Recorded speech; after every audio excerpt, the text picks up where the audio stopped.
Debate വിത്ത് സ്മൃതി പരുത്തിക്കാട്.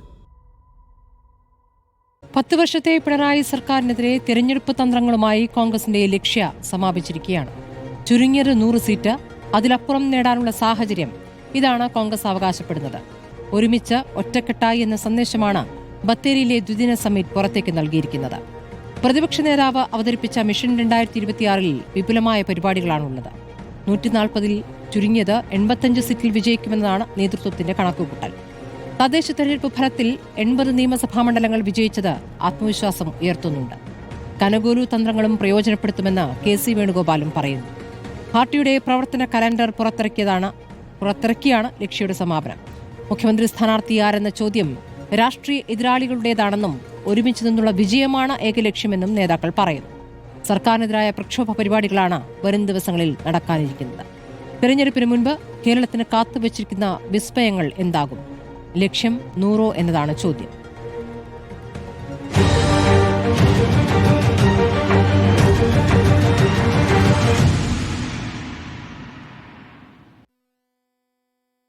ചർച്ചയിൽ KPCC working president Shri AP Anilkumar ആദ്യഘട്ടത്തിലുണ്ട്.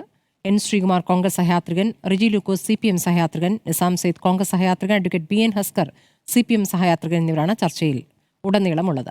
ആദ്യം ഞാൻ ശ്രീ അനിൽകുമാറിലേക്ക് പോകുന്നു. ശ്രീ അനിൽകുമാർ, ഇപ്പോൾ ലക്ഷ്യ സമിറ്റിലെ പ്രധാന തീരുമാനം 100 സീറ്റ് എന്നതാണോ? ഒരിക്കലുമല്ല. ലക്ഷ്യം സംബന്ധിച്ചിടത്തോളം വരാനിരിക്കുന്ന നിയമസഭാ തെരഞ്ഞെടുപ്പിനെ നേരിടുക, അതുമായി ബന്ധപ്പെട്ട് ഇന്ന് കേരളത്തിലെ ജനങ്ങൾ ഈ ഗവൺമെൻറ്റിനെതിരായിട്ടൊരു വികാരമുണ്ട്. ആ വികാരം ഉൾക്കൊണ്ടുകൊണ്ട് ഈ ഗവൺമെൻറ്റിനെ താഴെ ഇറക്കുക. അത് 100 സീറ്റ് എന്നല്ല, 100 സീറ്റിനധികം ഞങ്ങൾക്ക് ലക്ഷ്യം വയ്ക്കുന്നു. അതോടൊപ്പം തന്നെ ഒരു പുതിയ ഗവൺമെൻറ് നമ്മുടെ സംസ്ഥാനത്തുണ്ടാകുമ്പോൾ ആ ഗവൺമെൻറ് കേരളത്തിൽ ഇന്ന് അഡ്രസ്സ് ചെയ്യേണ്ട ഒരുപാട് കാര്യങ്ങളുണ്ട്. ആ കാര്യങ്ങളൊക്കെ അഡ്രസ്സ് ചെയ്യുന്ന ഒരു കാഴ്ചപ്പാട് നമ്മൾ ഉണ്ടാക്കിയെടുക്കുക എന്നുള്ളതാണ്. അതിനകത്ത് ഇന്ന് അനുഭവിക്കുന്ന കേരളത്തിലെ ജനങ്ങൾ അനുഭവിക്കുന്ന പ്രശ്നങ്ങൾക്ക് ആദ്യം തന്നെ പരിഹാരം കാണുക എന്നുള്ളതാണ്. പിന്നീട് ജനങ്ങൾ ആഗ്രഹിക്കുന്ന ഒരു കേരളത്തെ ഉണ്ടാക്കിയെടുക്കുക എന്നുള്ളതാണ്. ഈ തെരഞ്ഞെടുപ്പ് പദ്ധതികൾക്ക് നാളെ മുതൽ തന്നെ തുടക്കമാവുകയാണോ? ഇതാ ഈ നിമിഷം മുതൽ ഫോണിൽ തുടങ്ങുക എന്നൊക്കെയാണ് പ്രതിപക്ഷ നേതാവ് പറഞ്ഞത്. ഞങ്ങൾ യഥാർത്ഥത്തിൽ മിഷൻ 2025 ആരംഭിച്ച സമയത്ത് തന്നെ തദ്ദേശ സ്വയംഭരണ തെരഞ്ഞെടുപ്പിനെ ഞങ്ങൾ നേരിടാനുള്ള തയ്യാറെടുപ്പ് നടത്തുമ്പോൾ തന്നെ സമാന്തരമായി തന്നെ നിയമസഭാ തെരഞ്ഞെടുപ്പ് മുന്നിൽ കണ്ടുകൊണ്ടുള്ള പ്രവർത്തനം തുടങ്ങിയതാണ്. പ്രത്യേകിച്ച് SIRമായി ബന്ധപ്പെട്ട പ്രവർത്തനങ്ങളൊക്കെ വളരെ സജീവമായി പാർട്ടി ഇടപെട്ട് നടത്തിക്കൊണ്ടിരുന്നതാണ്.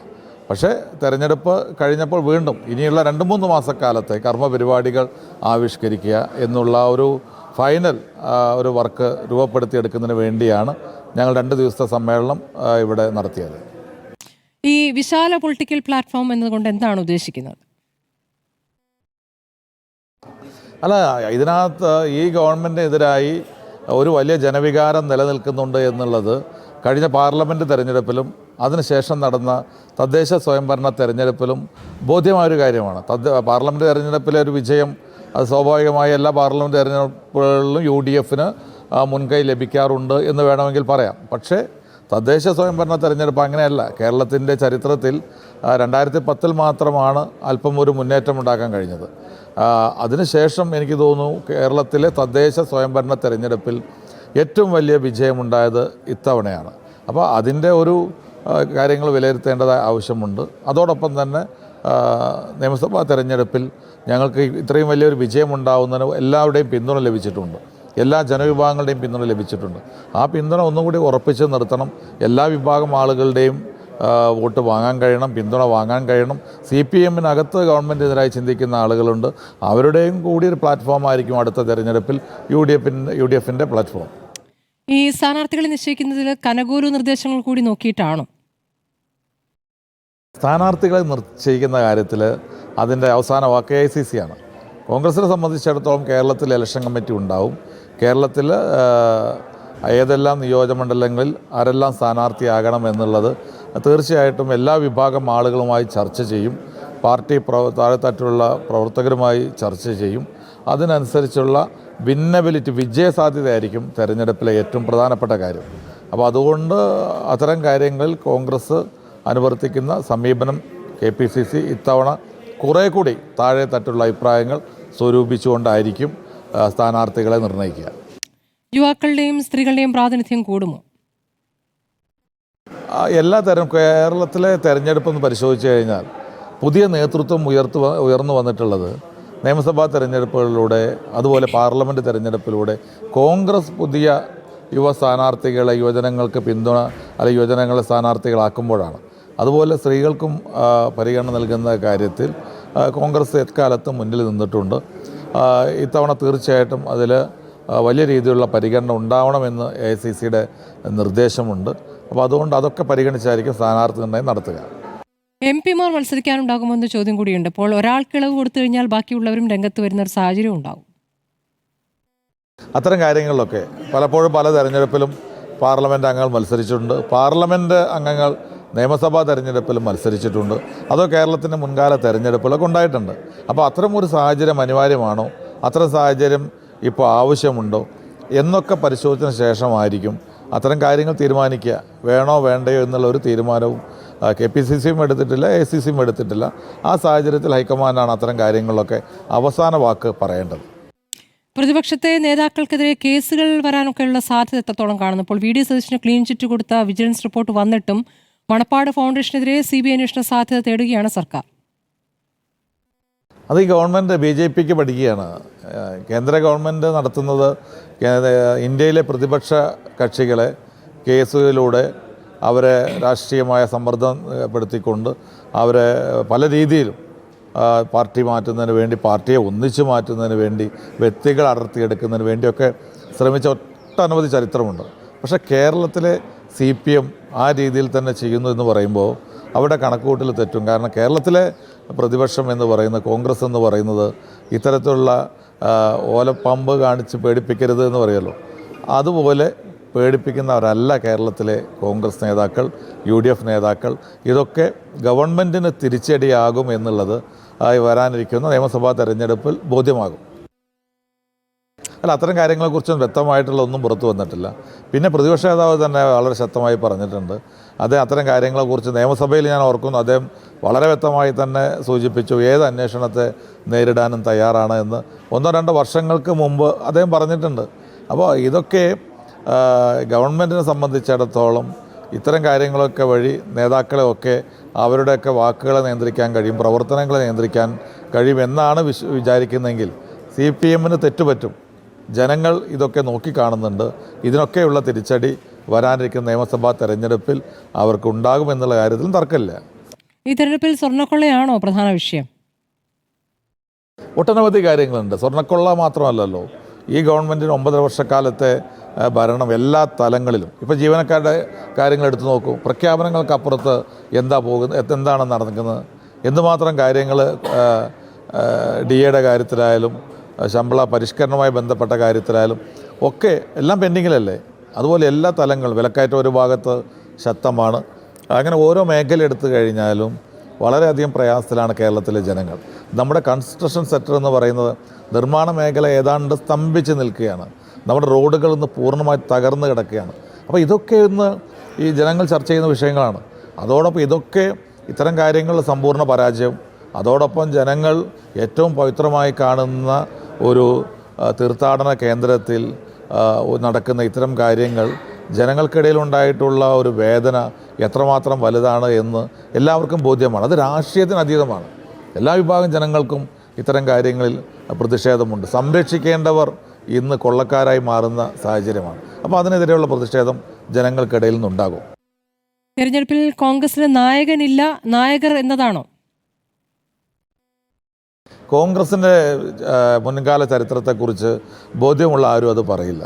കാരണം കോൺഗ്രസ് ഒരിക്കലും സ്ഥാനാർത്ഥി ഇന്ന ആൾ നയിക്കും, ഇന്ന ആൾ മുഖ്യമന്ത്രിയാകുമെന്ന് നേരത്തെ പറയാറില്ല. കേരളത്തിലും പറഞ്ഞിട്ടില്ല. കോൺഗ്രസ്സിന് ഒരു നടപടിക്രമമുണ്ട്. കോൺഗ്രസ് നിയമസഭാ തെരഞ്ഞെടുപ്പിൽ സ്ഥാനാർത്ഥികൾ മത്സരിക്കും. വിജയിക്കുന്നവരുടെ നിയമസഭാ കക്ഷി യോഗം ചേരും, ഹൈക്കമാൻഡ് പ്രതിനിധികൾ വരും, അവരുടെ അഭിപ്രായങ്ങൾ എടുക്കും. ആ അഭിപ്രായങ്ങൾ കൂടി ക്രോഡീകരിച്ചതിന് ശേഷം ആര് നയിക്കണം എന്നുള്ളത് പാർട്ടി ഹൈക്കമാൻഡാണ് തീരുമാനിക്കുക. ഇത്തവണ അതുപോലെ തന്നെ ആയിരിക്കും.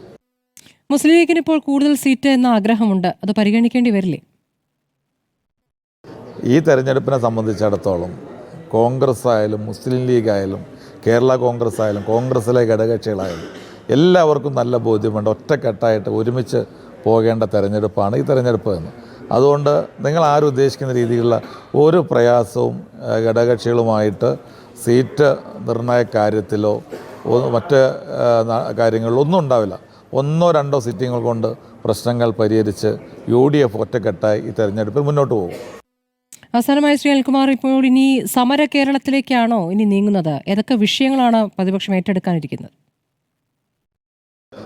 അതിനകത്ത് വളരെ പ്രധാനപ്പെട്ട ദേശീയ തലത്തിൽ ഇന്ന് തൊഴിലുറപ്പ് പദ്ധതി എന്ന് പറയുന്നത് വളരെ വലിയ രീതിയിലുള്ള വെല്ലുവിളി നേരിടുകയാണ്. ഗവൺമെൻറ് ബോധപൂർവം 40% അത് ഫണ്ട് കട്ട് ചെയ്ത് സംസ്ഥാനങ്ങളിലേക്ക് കൊടുത്തിരിക്കുകയാണ്. അത് ഈ തൊഴിലുറപ്പ് പദ്ധതി ലക്ഷക്കണക്കിന് പാവപ്പെട്ട ആളുകൾക്ക് അവരെ പട്ടിണി മാറ്റുന്നതിന് വേണ്ടി കോൺഗ്രസ് കൊണ്ടുവന്ന ഈ പദ്ധതിയെ തകർക്കാനുള്ള ബോധപൂർവമായ ശ്രമമാണ് നടക്കുന്നത് തൊഴിലുറപ്പ് പദ്ധതിയുമായി ബന്ധപ്പെട്ട്. മാത്രമല്ല RSSൻ്റെ അജണ്ട എന്ന് പറയുന്നത് ഗാന്ധിയൻ ആദർശങ്ങൾ ഇന്ത്യയിൽ നിന്ന് ഇല്ലാതാക്കുക എന്നുള്ളതാണ്. ഈ പദ്ധതിയെ തകർക്കാൻ ഒരു ഭാഗത്ത് ശ്രമം നടക്കുന്നു. ഈ പദ്ധതിയുടെ പേര് മാറ്റിക്കൊണ്ട് ഗാന്ധിയുടെ ആദർശങ്ങളും ഗാന്ധിയൻ ചിന്തകളുമൊക്കെ ഇല്ലാതാക്കാനുള്ള ശ്രമങ്ങൾ ബോധപൂർവം നടത്തുകയാണ്. അപ്പോൾ ഇത് 2 തരത്തിൽ ഈ പദ്ധതിയുടെ പ്രവർത്തനങ്ങൾ ഗവൺമെൻറ് നിയന്ത്രിക്കുകയാണ്. അതിനെതിരെ ശക്തമായ സമരം തൊഴിലുറപ്പ് തൊഴിലാളികളെ സംഘടിപ്പിച്ചുകൊണ്ട് കോൺഗ്രസ് നടത്തും. അതുപോലെ തന്നെ ശബരിമല കൊള്ളയുമായി ബന്ധപ്പെട്ട കാര്യങ്ങൾ അനുദിനം പുതിയ വാർത്തകൾ വരികയാണ്. നമ്മളൊക്കെ ഞെട്ടിപ്പിച്ചുകൊണ്ടുള്ള വാർത്തകൾ വരികയാണ്. അപ്പോൾ അത് ജനം പ്രതിപക്ഷത്തിൻ്റെ ഉത്തരവാദിത്തമായി സമരത്തെ കാണുകയാണ്. അപ്പോൾ ജനങ്ങളുടെ വികാരം ഉൾക്കൊണ്ടുകൊണ്ട് തീർച്ചയായിട്ടും ഇത്തരം കാര്യങ്ങളിലും പ്രതിപക്ഷം എന്നുള്ള നിലയ്ക്ക് കോൺഗ്രസ് സമരം നടത്തും. വളരെ നന്ദി ശ്രീ AP അനിൽകുമാർ. ആദ്യഘട്ടത്തിൽ നമ്മോടൊപ്പം ചർച്ചയിൽ പങ്കെടുത്തതിന്. ബാക്കി അതിഥികളിലേക്ക് പോവുകയാണ്. ആദ്യം ശ്രീ റെജി ലൂക്കോസ്, ലക്ഷ്യ 2026 കോൺഗ്രസിൻ്റെ സമ്മിറ്റ് അവസാനിച്ചിരിക്കുന്ന 2 ദിവസത്തെ ക്യാമ്പായിരുന്നു. അവിടെ ഉണ്ടായിരിക്കുന്ന പ്രധാനപ്പെട്ട തീരുമാനങ്ങൾ അങ്ങും മനസ്സിലാക്കി കാണണം. അപ്പോൾ വലിയ ആത്മവിശ്വാസം പ്രതിപക്ഷം പ്രകടിപ്പിക്കുകയാണ്. എങ്ങനെയാകും അടുത്ത നിയമസഭാ തെരഞ്ഞെടുപ്പ്? സ്മൃതി, അടുത്ത നിയമസഭാ തെരഞ്ഞെടുപ്പ് മതേതര കേരളവും മതവാദികളുടെ സംഘടനയായ മുസ്ലിം ലീഗ് ഹൈജാക്ക് ചെയ്തിരിക്കുന്ന UDF മുന്നണിയും തമ്മിലുള്ള ഒരു ഏറ്റുമുട്ടലായിരിക്കും യാതൊരു തർക്കമില്ല. പിന്നെ ഇസ്ലാമിസ്റ്റ് രാജ്യം അല്ലെങ്കിൽ മതവാദികളുടെ ഒരു രാജ്യം മത രാഷ്ട്രമായി മാറണമെന്ന് ആഗ്രഹിക്കുന്ന, പിന്നെ അതുപോലെ തന്നെ ജനാധിപത്യത്തിൽ വിശ്വസിക്കാത്ത SDPI, അതുപോലെ തന്നെ ജമാഅത്തെ ഇസ്ലാമിയെ പോലുള്ളവരെ കൂട്ടുകൂടിക്കൊണ്ട് മുസ്ലിം ലീഗ് കൂടുതൽ സീറ്റ് വേണമെന്നും തെക്കൻ തിരുവിതാംകൂറിലേക്ക് കൂടുതൽ സീറ്റ് വേണമെന്ന് ആവശ്യപ്പെട്ടുകൊണ്ട് പിന്നെ UDFനെ ഹൈജാക്ക് ചെയ്തിരിക്കുന്നു. അതുകൊണ്ട് കേരളത്തിൽ അപകടകരമായ ഒരു മുന്നണിയായിട്ട് UDF മാറി എന്നുള്ളതിന് യാതൊരു തർക്കമില്ല. സ്വതന്ത്ര കേരളത്തിന്റെ ചരിത്രത്തിൽ ഇത്രയ്ക്കും വർഗീയ ഭിന്നിപ്പിന് വേണ്ടി ശ്രമിച്ച് എങ്ങനെ അധികാരത്തിലേറാൻ പിന്നെ പരിശ്രമിക്കുന്ന ഒരു മുന്നണിയാണ് UDF എന്നുള്ളവരും കേരളം തിരിച്ചറിഞ്ഞിരിക്കുന്നു. അതുകൊണ്ട് മതേതരവാദികളും കേരളത്തിന്റെ സുസ്ഥിരമായ വികസനത്തിനും കേരളത്തിന് ശാന്തിക്കും വേണ്ടി നിലകൊള്ളുന്ന മുന്നണിക്ക് അനുകൂലമായി കേരളം നിശ്ചയമായിട്ട് വിധിയെഴുതും. കാരണം കേരളത്തിനെ ഇവർ ലക്ഷ്യമിട്ടിരിക്കുന്നത്, ഇവരുടെ പിന്നെ ലക്ഷ്യം എന്ന് പറയുന്നത് 1.5 ദിവസം കൂടിയ അതിൽ കൃത്യമായ രീതിയിൽ കേരളത്തെ എങ്ങനെ അഡ്രസ് ചെയ്യുന്നതിനെ കുറിച്ചൊന്നും പറഞ്ഞിട്ടില്ല. അവരിപ്പോ ഇറങ്ങാൻ പോകുന്നത്, ഈ സമ്മേളനം കഴിഞ്ഞ് അവർ പോകുന്നത് മുസ്ലിം ലീഗിന്റെ ഭീഷണിക്ക് വഴങ്ങുക എന്ന ഒറ്റ ലക്ഷ്യം വെച്ചുകൊണ്ട്. കാരണം ലീഗ് 25-ൽ നിന്ന് 30 സീറ്റിലേക്കുള്ള അവകാശവാദം നയിക്കുന്നു. തീർച്ചയായിട്ടും അതിൽ പിന്നെ ജമാഅത്തെ ഇസ്ലാമി SDPI പോലുള്ളവരുടെ സംഗമഭൂമിയായിട്ട് മാറും. അതിനെ കേരളം, മതേതര കേരളം ഒരു കാരണവശാലും അംഗീകരിക്കുന്നില്ല. കേരളം സുരക്ഷിതമായിട്ട് മുന്നോട്ട് പോകണമെങ്കിൽ ഇടതുപക്ഷ ഗവൺമെന്റിനെ തന്നെ കേരളം വിജയിപ്പിക്കുന്ന മാനസികാവസ്ഥ കേരളത്തിൽ ഉടനീളമായി. ഇന്ന് ഞാൻ യാത്ര ചെയ്ത പല സ്ഥലങ്ങളിലെ ജനങ്ങൾ ഈ രീതിയിലുള്ള ചിന്തകൾ തന്നെയാണ് പങ്കുവച്ചിരിക്കുന്നത്. കാരണം കേരളം എങ്ങനെയാണ് ശ്രീ റെജി ലൂക്കോസ്, മത ന്യൂനപക്ഷം, മുസ്ലിം ന്യൂനപക്ഷത്തെ പ്രതിനിധീകരിക്കുന്ന മുസ്ലിം ലീഗ്, അവർക്ക് ഒരു കൂടുതൽ സീറ്റ് ചോദിക്കാൻ അവകാശമില്ല, ഈ കേരളത്തിൽ അങ്ങനെ ചോദിച്ചുകൂടാ എന്നാണോ അങ്ങ് കരുതുന്നത്? എന്നൊന്നും ഞാൻ പറഞ്ഞില്ല. അവർ അവകാശം ഉന്നയിക്കുന്നത് എന്തിനാണ്? ജമാഅത്തെ ഇസ്ലാമിയെയും SDPIയെയും കൂട്ടുകൂടിക്കൊണ്ട് കേരളത്തിൽ കൂടുതൽ സീറ്റുകൾ നേടി ഉപമുഖ്യമന്ത്രി അവകാശപ്പെട്ട് കേരളത്തിലെ ഒരു വർഗീയപരമായിട്ട് ഭിന്നിപ്പുണ്ടാക്കി രാഷ്ട്രീയ നേട്ടം ഉണ്ടാക്കുക നമ്മൾ ലക്ഷ്യമാണെന്നുള്ളൊരു പകൽ പോലെ വെളിച്ചമായില്ലേ? മതമാണ് ഞങ്ങൾക്ക് മുഖ്യമെന്ന് പറഞ്ഞ KM ഷാജിയെ പോലുള്ളവർ വോട്ട് ചോദിക്കുന്ന കേരളത്തിലെ ജനങ്ങൾക്ക് ആ രീതിയിലുള്ള മതവർഗീയവാദികളുടെ ആഹ്വാനം കേട്ട് വോട്ട് ചെയ്യാൻ പറ്റുമോ? It is impossible. കേരളം അങ്ങനെ ഒരു ഭൂമികയല്ല. അപ്പൊ അതുകൊണ്ട് കേരളത്തിനെ സംബന്ധിച്ചോളം ഇത്തരം വർഗീയ ശക്തികൾക്കെതിരെ പ്രതികരിക്കാനുള്ള ആർജവം കേരളത്തിലെ ജനങ്ങളുണ്ട്. മലപ്പുറത്ത് ശ്വാസം മുട്ടിയ വെള്ളാപ്പള്ളി വിമർശിക്കുന്നതിൽ പിണറായി വിജയനെ കണ്ടില്ലല്ലോ ശ്രീ റെജി ലൂക്കോസ്. അല്ല, വെള്ളാപ്പള്ളിയുടെ പിന്നെ തെറ്റായ തീരുമാനങ്ങളെയും പ്രഖ്യാപനങ്ങളെയും പിന്നെ മതവർഗീയവാദത്തെയും തള്ളിക്കളഞ്ഞിരിക്കുന്ന ഈ രാഷ്ട്രീയ പ്രസ്ഥാനം CPI-IM ഇടതുപക്ഷ മുന്നണി, പ്രത്യേകിച്ച് CPI പോലുള്ള കക്ഷികൾ അതിനൊന്നും ഒരിക്കലും വഴങ്ങി കൊടുക്കുന്നില്ല. വെള്ളാപ്പള്ളിയെ സ്വതന്ത്ര വ്യക്തിയാണ്, അദ്ദേഹത്തിന്റെ വഴിയിലൂടെ പെടുന്നു. അദ്ദേഹം പറഞ്ഞ് കേരളത്തിലെ ജനങ്ങൾ ആർക്കെങ്കിലും വോട്ട് ചെയ്യുന്നത് ഞങ്ങൾക്ക് പ്രതീക്ഷയില്ല. ഞങ്ങൾ കേരളത്തിലെ മതന്യൂനപക്ഷങ്ങളെയും ഒരു പ്രതീക്ഷയുമില്ലാതെയാണോ മുഖ്യമന്ത്രി വാഹനത്തിൽ കയറ്റിയത് ശ്രീ റിജു ലൂക്കോസ്? മുഖ്യമന്ത്രി ഒരു പ്രായം ചെയ്ത മനുഷ്യരെ വാഹനത്തിൽ കയറ്റി നിങ്ങൾ അന്ന് മുതൽ പ്രായം ചെയ്യുന്ന ഒരുപാട് ആളുകൾ ഈ റോഡിലൂടെ നടന്നു പോകുന്നുണ്ട്. അവരെയൊക്കെ മുഖ്യമന്ത്രി വാഹനത്തിൽ കയറ്റാറുണ്ടോ? അല്ലെ, കാശ്മീർ തീവ്രവാദികളോ ഏതെങ്കിലും പീഡനവാദിയോ കേരളത്തിന്റെ മുഖ്യമന്ത്രി വാഹനത്തിൽ കയറ്റിയിട്ടുണ്ടോ? SNDP യോഗ പ്രസിഡന്റായി 90 വയസ്സ് കഴിഞ്ഞ മനുഷ്യരെ സ്വന്തം വാഹനത്തിൽ കയറ്റി. ഇവിടുത്തെ മന്ത്രിമാർക്ക് എത്ര ഞാൻ വാർദ്ധക്യത്തിലെത്തിയവരെ എന്നാണ് ഉദ്ദേശിച്ചത്. അങ്ങ് ഉദ്ദേശിക്കുന്ന മത തീവ്രവാദികളെയും അല്ലെങ്കിൽ ലൈംഗിക പീഡന കേസിൽപ്പെട്ടവരെയും കയറ്റണമെന്നല്ലോ ഞാൻ ചോദിച്ചത്. ഈ റോഡിലൂടെ നടന്നു പോകുന്ന ഒരുപാട് വൃദ്ധരുണ്ട്. അവരെയൊക്കെ മുഖ്യമന്ത്രി ഔദ്യോഗിക വാഹനത്തിൽ കയറ്റുമോ? അവർക്കൊക്കെ സംരക്ഷണം നൽകി അവർക്കൊക്കെ ആവശ്യമായ രീതിയിലുള്ള വാഹനങ്ങൾ ഏർപ്പെടുത്തി. ആംബുലൻസ് വയ്യാത്ത രോഗികൾക്കാണെന്നുണ്ടെങ്കിൽ അതിനായിട്ടുള്ള സൗകര്യങ്ങളൊക്കെ കേരളത്തിൽ കൊടുത്തിട്ടുണ്ട്. കേരളത്തിലെ മുഖ്യമന്ത്രി പോകുന്ന വഴിയെല്ലാം ഈ മനുഷ്യന്മാരെ കയറ്റുവാണെങ്കിൽ മുഖ്യമന്ത്രിക്ക് ജനങ്ങളുടെ പ്രശ്നങ്ങൾ പരിഹരിക്കാൻ സമയം കിട്ടും. അതൊരു എന്താ പറയാ, ഒരു തരത്തിലും അംഗീകരിക്കാൻ പറ്റുന്ന ചോദ്യം. കേരളത്തിലെ മുഖ്യമന്ത്രി കേരളത്തിൽ ഭരിക്കേണ്ടതാ ജനങ്ങളുടെ സുരക്ഷയ്ക്ക് വേണ്ടിയിട്ട് കൃത്യമായ രീതിയിൽ കാര്യങ്ങൾ കൈകാര്യം ചെയ്യാനായിട്ട് അദ്ദേഹത്തിന് മുഖ്യമന്ത്രി ആക്കിയിരിക്കുന്നത്. കേരളത്തിലെ ജനങ്ങൾ പോകുന്ന വഴിയിലുള്ള ആൾക്കാരെ ഒന്നും കയറ്റുക എന്നുള്ളത് ഇനി എവിടെയെങ്കിലും വെച്ച് അങ്ങനെ സാഹിത്യം കണ്ടിട്ടുണ്ടെങ്കിൽ ആ വാഹനത്തിൽ അത് കയറ്റിയാലും നിങ്ങൾക്ക് എന്താ ഉറപ്പ്? അങ്ങനെ എന്തെങ്കിലും കണ്ടില്ല. വർഷം കഴിയാനായി, ഭരണകാലം കഴിയാറായിട്ട് ആരാ പറഞ്ഞത്? ഭരണം 3ാം ഘട്ടം തുടർച്ചയായിട്ട് വരാൻ പോവുക. ഒരിക്കലും കഴിയത്തില്ല. കേരളത്തിലെ ജനങ്ങൾ ഇടതുപക്ഷ ജനാധിപത്യ മുന്നണിയെ ഈ വർഗീയ കൂട്ടുകൾക്ക് അനുകൂലമായ രീതിയിൽ അവർക്ക് വേണ്ടിയിട്ട് പ്രവർത്തിക്കാതെ കേരളത്തിലെ LDF-ന് വേണ്ടി പ്രവർത്തിക്കുക. അതിന്റെ മുഖ്യമന്ത്രിയുമായി പുറപ്പെട്ട ഒരു വാഹനം കേരളത്തിലുടനീളം സഞ്ചരിച്ചപ്പോൾ പിണറായി വിജയന്റെ പോലീസ് പ്രതിഷേധക്കാരെ തല്ലിച്ചതയ്ക്കുന്ന ദൃശ്യങ്ങൾ കേരളം കണ്ടതാണ്. പക്ഷെ അത് മുഖ്യമന്ത്രി കണ്ടിരുന്നില്ല. മുഖ്യമന്ത്രി നേരെ നോക്കുകയായിരുന്നു. അപ്പോൾ സൈഡിലെ അടിയൊന്നും കണ്ടില്ല എന്നാണ് അദ്ദേഹം പറഞ്ഞത്. അല്ല, നിങ്ങൾ ബഹുമാനപ്പെട്ട മുഖ്യമന്ത്രിയുടെ വാക്കുകൾ കാര്യമായ രീതിയിലുള്ള കേരളത്തിലെ വികസന പ്രവർത്തനങ്ങളെ സുരക്ഷയെക്കുറിച്ച് ചർച്ച ചെയ്യാനായിട്ട് സബ്ജക്ട് ഇല്ലാത്തപ്പോൾ കേരളത്തിന്റെ മുഖ്യമന്ത്രി ഒരു രക്ഷാപ്രവർത്തനം നടത്തുന്ന ഒരു വാക്കിനെ പിടിച്ചൊക്കെ നിങ്ങൾ ചർച്ച ചെയ്താൽ ബുദ്ധിവിമാനന്മാരായ വിവേകശാലികളായ കേരളത്തിലെ ജനങ്ങളൊന്നും മൈൻഡ് ചെയ്തില്ല. അവർക്ക് വേണ്ടത് സുരക്ഷിത കേരളമാണ്, വികസന കേരളമാണ്. കേരളത്തിന്റെ മുഖ്യമന്ത്രി പറഞ്ഞതിനാ തെറ്റിരിക്കുന്നത്. മുഖ്യമന്ത്രിയുടെ വാഹനത്തിന് മുമ്പിൽ ആത്മഹത്യ ചെയ്യാനായിട്ട് ഒരു വ്യക്തി ചാടിയപ്പോൾ അയാളെ പിടിച്ചു മാറ്റി രക്ഷപ്പെടുത്താത്തൊരു ദൗത്യമല്ലേ അവിടുത്തെ പരിക്കേറ്റുണ്ടെങ്കിലോ? കേട്ടില്ല. ആ രക്ഷാദൗത്യത്തിന് ശേഷം ഒരു തെരഞ്ഞെടുപ്പ് നടന്നിരുന്നു. അതിനുശേഷം ജനം അത് തിരിച്ചറിഞ്ഞ് വോട്ട് കുത്തിയിരുന്നു.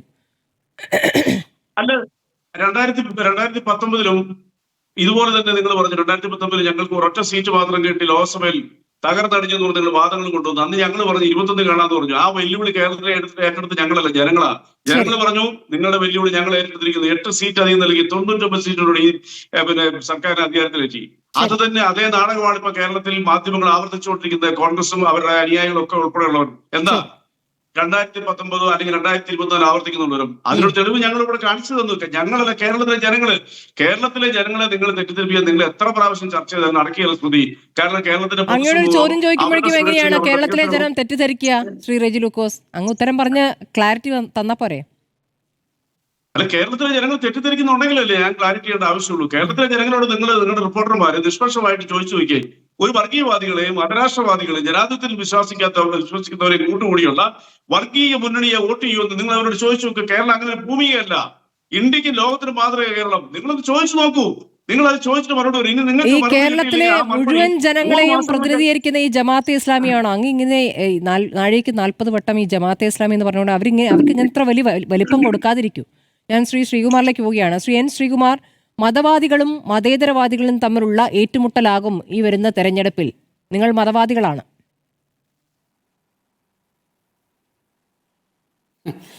നോക്കൂ ശ്രീമതി സ്മൃതി, അതായത് ഒരു തെരഞ്ഞെടുപ്പിൽ ഒരു മുന്നണി ജയിക്കും, ഒരു മുന്നണി തോൽക്കും.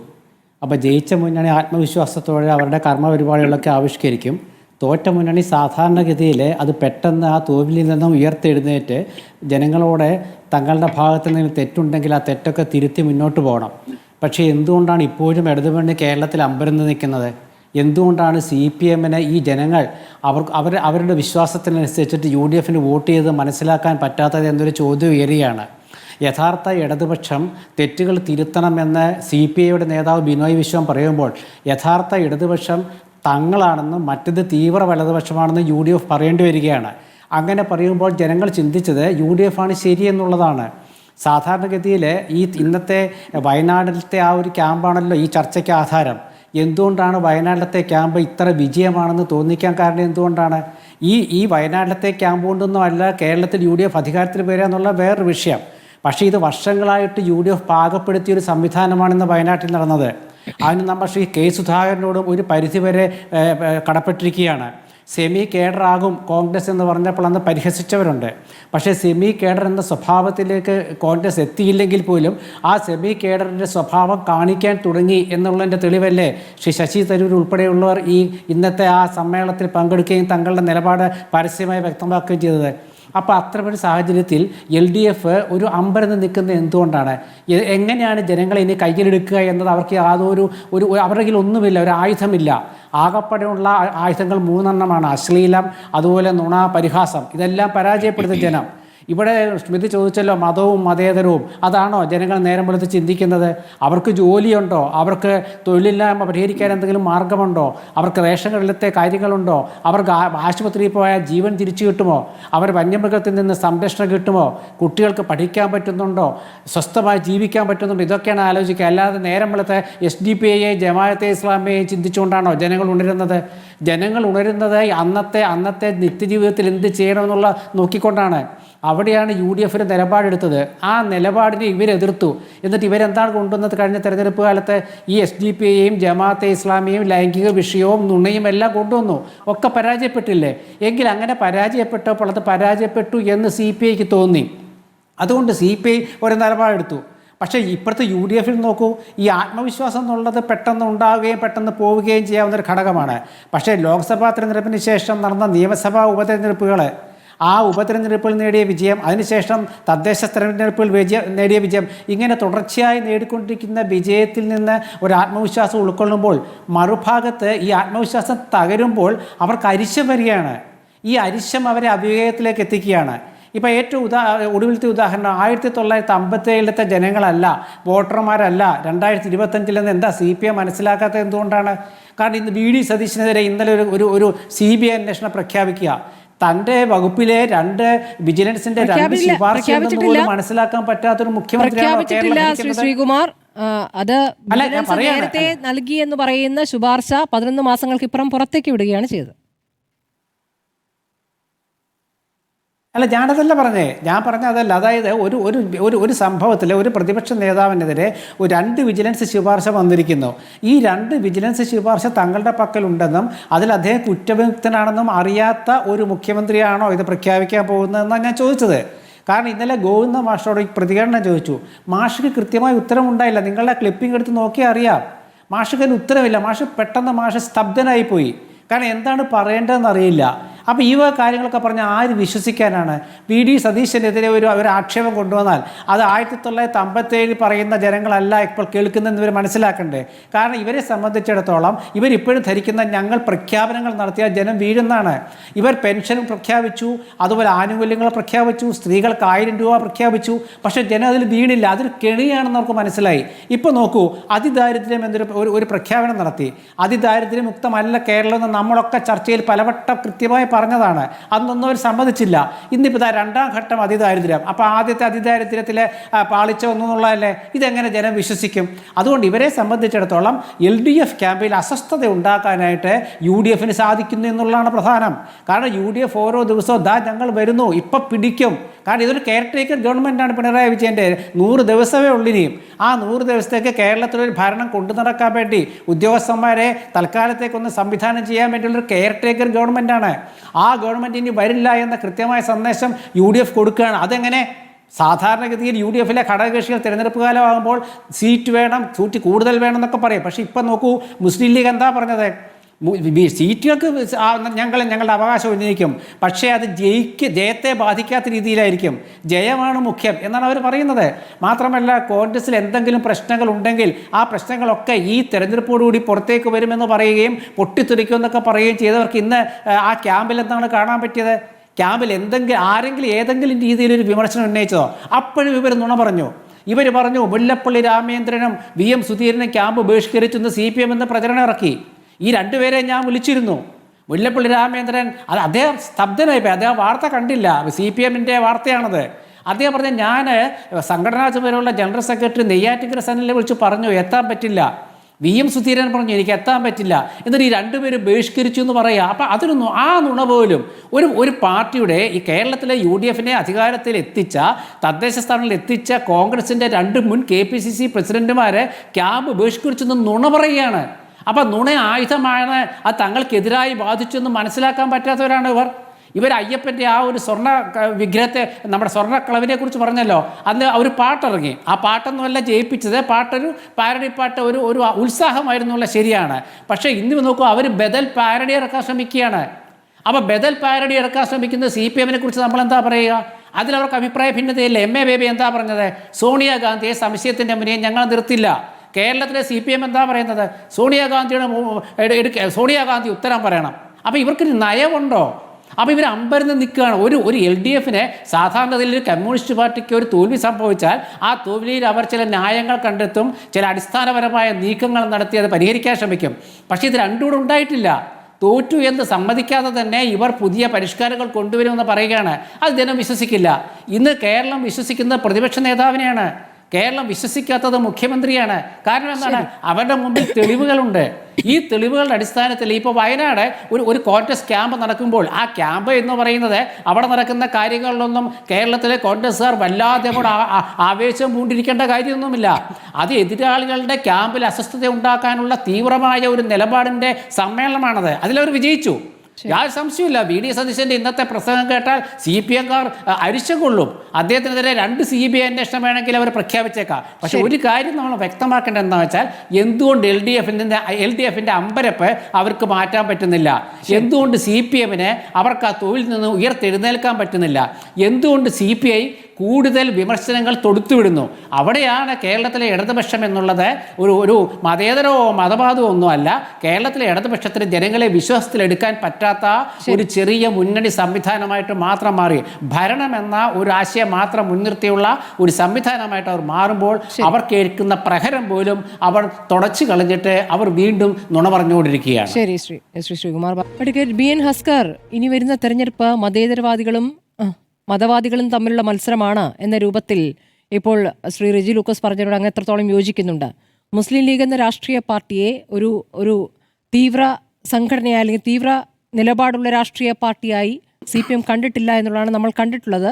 പക്ഷേ ഈ തെരഞ്ഞെടുപ്പിന് മുമ്പ് കുറച്ചു കാലമായി സമീപകാലത്ത് ലീഗുമായി ബന്ധപ്പെട്ട ചില പരാമർശങ്ങൾ നടത്തി വരികയും ചെയ്യുന്നുണ്ട്. അങ്ങയുടെ ഒരു അഭിപ്രായം എന്താണ്?